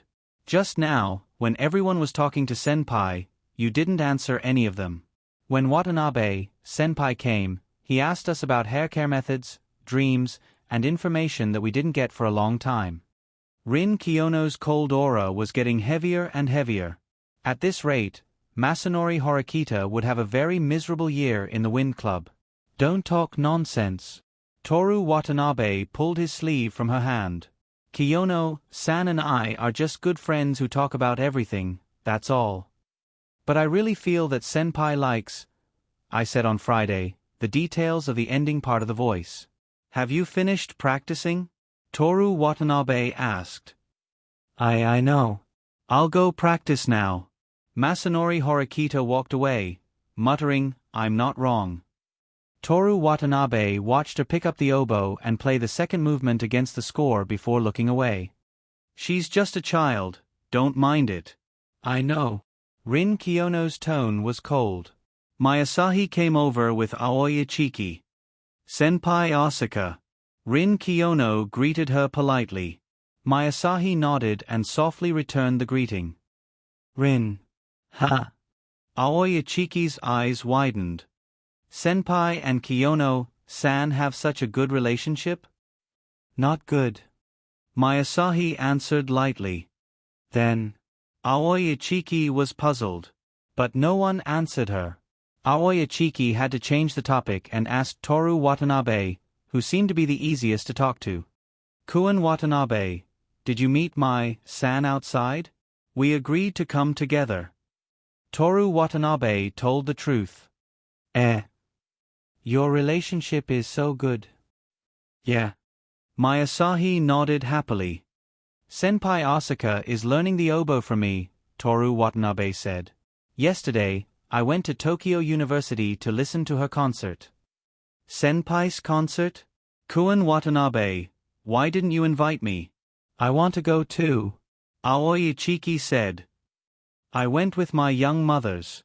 How could I bring you?" Toru Watanabe glanced at her. "Young mothers?" Toru Watanabe pointed at Rin Kiyono. "Her mother and Miki's mother." "Ah." Aoi Ichiki covered her mouth tightly and showed a shocked expression. "Could it be that Kiyono classmates' parents and Kujo classmates' parents have agreed to the three of you being together? That's unbelievable. Itsuki classmate, have you finished the smooth playing practice I just taught you?" Rin Kiyono's voice was cold and clear. It was as if the music room was about to turn into the moon. "Oh, yes." After Aoi Ichiki left, Mayasahi stared at Rin Kiyono with her clear eyes. "Did you win?" "If you win, I'll tell you to leave," Rin Kiyono said coldly. Mayasahi nodded. "I hope you don't win. What are you guys talking about?" Toru Watanabe asked. Rin Kiyono closed her book and stood up. Her pleated skirt swayed, revealing her legs that were even more charming. "Senpai Asahi, you're here to coach the bass team, right? Please don't waste your time." "And you?" She turned her gaze to Toru Watanabe. Next time the ensemble woodwind team doesn't make any progress, just wait for the camping trip. I'll make sure to embarrass you. Director Kiyono, I'm reporting Rosen-san for revenge. This is called abuse of power. You don't care? I only care about you. Is Horikita-san telling the truth? Do you really like me? Although you're very good-looking and your legs are my favorite type, we're really just close friends. Rin Kiyono looked at Toru Watanabe and smiled at him. I'm looking forward to the camping trip at the end of the month. I'm sorry, I was wrong. Toru Watanabe didn't take Rin Kiyono's words to heart. She could see through lies. If she wanted to embarrass Toru Watanabe, she didn't have to wait for the family camping trip. She probably said that because she was looking forward to this trip in her heart. It was great. Whether it was Miki Kujo or Rin Kiyono, they were no longer alone. The one who changed them was Toru Watanabe. Toru Watanabe, you're amazing. As long as you want to do it, you can really do it. Toru Watanabe praised himself in his heart, hoping that he could continue to work hard. You have a new email.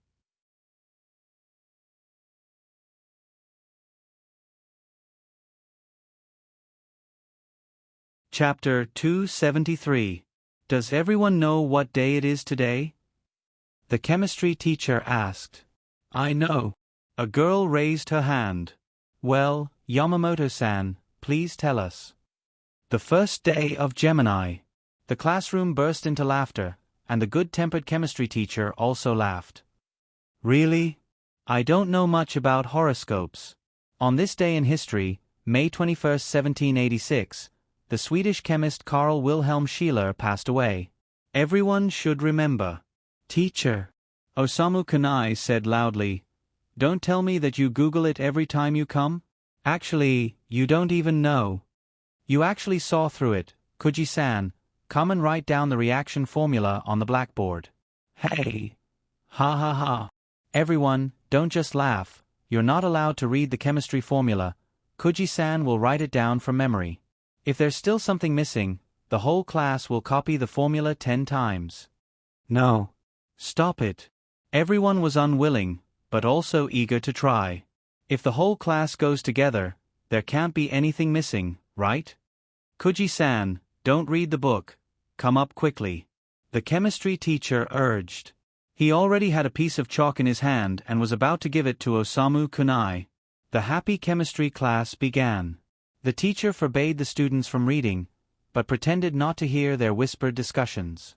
Toru Watanabe took the opportunity to turn around and chat with the two girls. There's only 1 week left before we go hiking and camping. I'm looking forward to it more and more.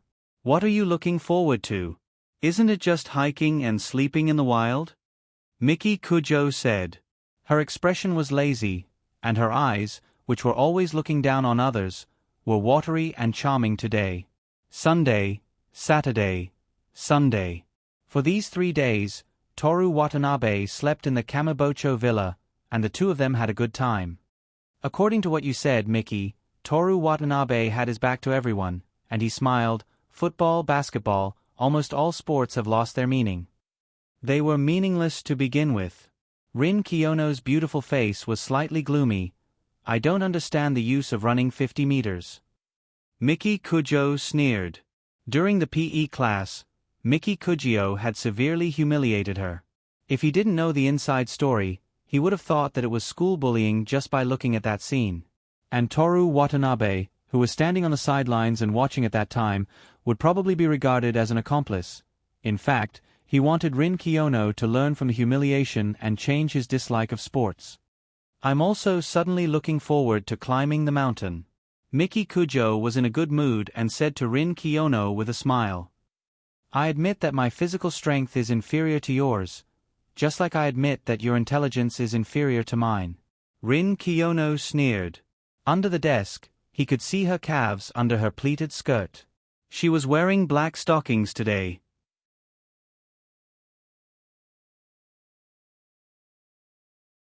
The stockings wrapped around her calves, and the curves were smooth and beautiful. Ah, Kujo imitated Rin Seino's words. So that's why you're smarter than me. So that's why you're smarter than me. Her ala was incomparably charming. Toru Watanabe's heart itched when he heard her sweet voice in the bedroom. He took Miki Kujo's slender hand. If it wasn't for the fact that they were in class, he would have put it on his lips. Miki Kujo glanced at Toru Watanabe. Their eyes met, and their eyes rippled with tenderness and intimacy. "Koi, your chalk handwriting is really ugly." Keisuke Saito's jeering came from the front of the classroom. "So noisy." Osamu Kunai roared. "Ha ha ha." The classroom was filled with laughter. Rin Kiyono's words were also drowned out by the laughter. Iron oxide reacts with dilute hydrochloric acid. The class leader said. Iron oxide reacts with dilute sulfuric acid. Keisuke Saito followed. Copper oxide reacts with dilute hydrochloric acid. Dilute hydrochloric acid. Toru Watanabe obviously couldn't be absent. He held Miki Kujo's small hand and said, "Do you think I'm a computer?" "Slow down." There was another burst of laughter. The chemistry teacher looked at Toru Watanabe and said, "Watanabe classmate, come and replace Koi classmate." Long live the teacher. Osamu Kunai didn't even put down his chalk and clapped with all his might. "Teacher, I know everything. There's no need for that." Toru Watanabe tried to avoid it.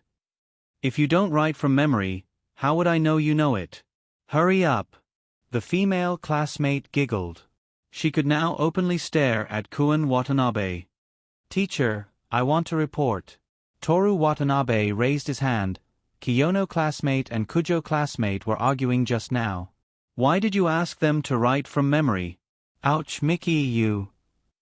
Miki Kujo kicked him under the table. "Ahahaha.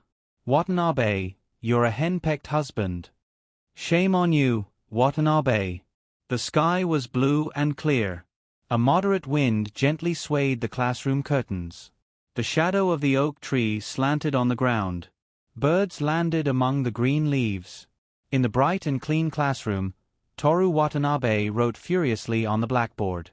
Behind him, the students laughed as they read out the chemistry formulas one by one. Happy times passed by in a flash. In the blink of an eye, it was the end of the month. Tomorrow was the 28th of May. On the 27th of May, Toru Watanabe was still enjoying dinner in room 501. After dinner, Aona Koizumi sent him out. They wouldn't see each other for another 3 days. In the corridor between room 501 and room 502, there were a few potted plants. The setting sun shone in through the window at the end of the corridor. "Teacher." "Yes, can I hug you for a while?" Toru Watanabe slowly approached her. "Watanabe, don't be like this. This is the corridor." She refused softly. Aona Koizumi backed away until she couldn't retreat any further. Her back was against the wall. "Teacher." Quozi and the others. "They're washing the dishes. They'll come out." Toru Watanabe put his hands on the wall beside Aona Koizumi's head and whispered in her ear, "Teacher, didn't you notice?" The two of them were separated by a palm's width. "What, notice what?" Aona Koizumi shrunk her shoulders. Toru Watanabe's hot breath made her shy and ticklish. "They're purposely giving us time to be alone." Toru Watanabe leaned forward again. Their clothes were pressed together. "Watanabe," Aona Koizumi said anxiously, "didn't we agree that I'll hug you every time you get first? When you come back from camp, the May exam results will be out. I'll get it in advance, I'm first anyway." Toru Watanabe bit her ear. "Don't be like this." Aona Koizumi blocked him, keeping her red ear away from his lips. "I can't see teacher for 3 days. Can't I even hug you? 3 days will pass by quickly. We can't break our promise, or else." "Hug me." Toru Watanabe interrupted her. "Watanabe." Aona Koizumi shouted softly. "If you don't let me hug you, then you hug me. If you still don't agree, I'll break our promise and hug you forcefully." Aona Koizumi's face was red, her eyes were teary, and she bit her lower lip. Toru Watanabe made a nasal sound. She took a deep breath, slowly reached out her hands, and placed them on Toru Watanabe's waist. Hug. Toru Watanabe prompted. Aona Koizumi closed her eyes, her hands moving forward slowly, as if she was measuring Toru Watanabe's waist. She forced herself to look like she was putting her hands into an unknown box. When her hands reached Toru Watanabe's back and wrapped around his waist, her swollen breasts were pressed against Toru Watanabe's chest. Teacher. Toru Watanabe breathed on her bare neck. Aona Koizumi murmured, I like you. I like you too. Can I hug you? Just this time. Aona Koizumi's burning face was buried in Toru Watanabe's arms. With permission, Toru Watanabe hugged her shoulders and hugged her tightly. The setting sun at the end of the corridor was too embarrassed to stay there, so it slowly disappeared. It was only when the lights in the corridor suddenly turned on that Aona Koizumi woke up abruptly and quickly separated. I'm going back. Okay. She tidied her hair and ran back to room 501. After a few steps, she turned into a jog and sprinted to the sofa. She buried her face in the sofa and savored Toru Watanabe's body temperature. She liked the feeling of being hugged by Toru Watanabe. She liked his casual yet determined personality. She liked everything about him. She remembered how he wanted to kiss her neck and leave a kiss mark on it before they parted. After she used her last bit of rationality to reject him, he whispered into her ear with his burning breath. Teacher, 2 years later, I want to kiss every part of your body, and you want to kiss all of mine. In Aona Koizumi's mind, Toru Watanabe's slender waist appeared. How can Watanabe be so sexy? Her cheeks were pink as she buried her face in the pillow. Kiss every part. She hugged the pillow tightly and kicked the air with her legs facing the sky. After washing the dishes, Huang Zi and Miyuki Miyazaki came out of the kitchen and looked at her on the sofa. Huang Zi took out his phone and turned on the camera for the second time, shooting from the same angle. Toru Watanabe went to the 6th floor to find Mayasahi and prepared to sleep at her place tonight. He just hugged Aona Koizumi, and then immediately slept with Mayasahi on the bed. It would be unfair to both of them. Among the three of them, Toru Watanabe liked Miki Kujo the most. But no matter who it was, whether it was my senpai or Koizumi senpai, since they were already together, he would give them equal love. He was leaving Tokyo tomorrow. He comforted Aona Koizumi and didn't look for Mayasahi because of guilt. It was better not to be together in the first place. Since they had decided to be together forever, they were a family. There was no need for the idea of not being together immediately because I just got together with someone. Toru Watanabe looked forward to the future where they sat together and chatted. He opened the door of room 602 with the keycard. Mayasahi was practicing the oboe in the music room. Seeing Toru Watanabe, her clear eyes were filled with joy. Toru Watanabe smiled and looked at the music score, wanting to teach her how to play the oboe for a while. The next moment, with a burst of fragrance, Mayasahi hugged him from behind. Che. Senpai, wait. Mayasahi's lips greedily bit Toru Watanabe's earlobe. Her hands stroked his abdomen and began to unbuckle the belt of his school uniform pants. Toru Watanabe turned around and was about to reach out and hold her in his arms when Mayasahi had already given him her thin and soft lips. During the fierce kiss, Toru Watanabe said, "Let's go to the bedroom." Right here now. The next morning, Toru Watanabe finished his morning run and came out of the shower. Mayasahi was in the kitchen making breakfast. She was wearing a loose pink sweater that reached her thighs, revealing her delicate collarbones and slender legs. Toru Watanabe walked behind her and rested his chin on her shoulder, his body close to her beautiful back. "Up so early?" he asked. "Making breakfast for Che." Mayasahi flipped the bacon in the frying pan. "It smells so good." Che. Toru Watanabe pulled the sweater down from her shoulders. The sweater flattened from the V-neck to a straight neck, revealing her smooth and snow-white shoulders. When his lips fell on her shoulder, Mayasahi's body leaned forward slightly as if she was hit. It was not until noon that Toru Watanabe left the apartment with a bag full of luggage. The rendezvous point was Kiyono's house. When he arrived, there was no one there. Mrs. Kiyono was talking to a group of maids. This palace building on the Tokyo Bay did not change seasons. The maids were dressed neatly, and their collars were tightly closed. "Kuan Watanabe is here? Come and help me take a look." Mrs. Kiyono smiled and waved at him. Toru Watanabe walked over. Mrs. Kiyono waved at the maid who was holding the box. "Help me choose a set." In the box, there were exquisite utensils of white porcelain, glass, and so on. The artistic styles were also very different. Just by looking at them, one could tell that they were from different countries. Kyoto, France, the Czech Republic, China, and so on. They lived a life of luxury.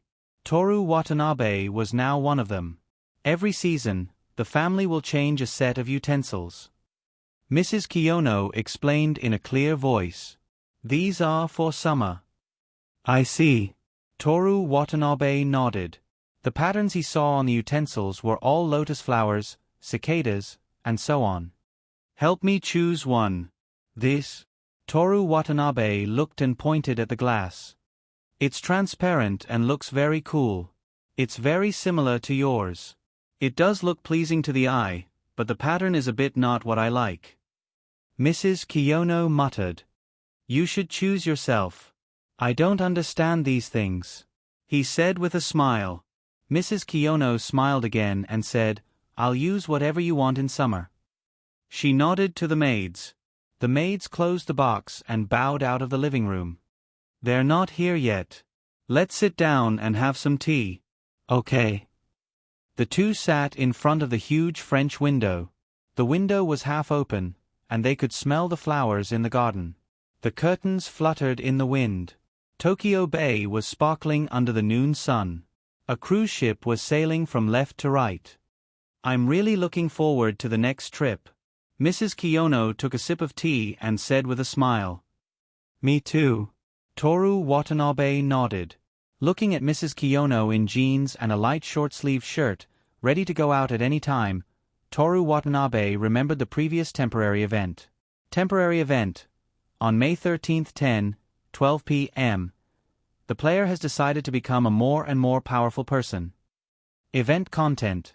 During a 3-day family trip, let 3 women praise the player verbally. No hints, coercion, inducement, hypnosis, or other means are allowed. Event duration. Before the end of the family trip. Event reward 1. 1 person's praise, 1 camping gift pack. Event reward 2. 2 people's praise, 1 May gift pack. Event reward 3. 3 people's praise, 1 summer package. Event reward 4. 4 people's praise, 1 upgrade of purchased items. Rewards are accumulated and will be released immediately. You're tuning in to the Narrate and Escape YouTube channel. Don't forget to subscribe and join us on this journey to catch the most captivating stories.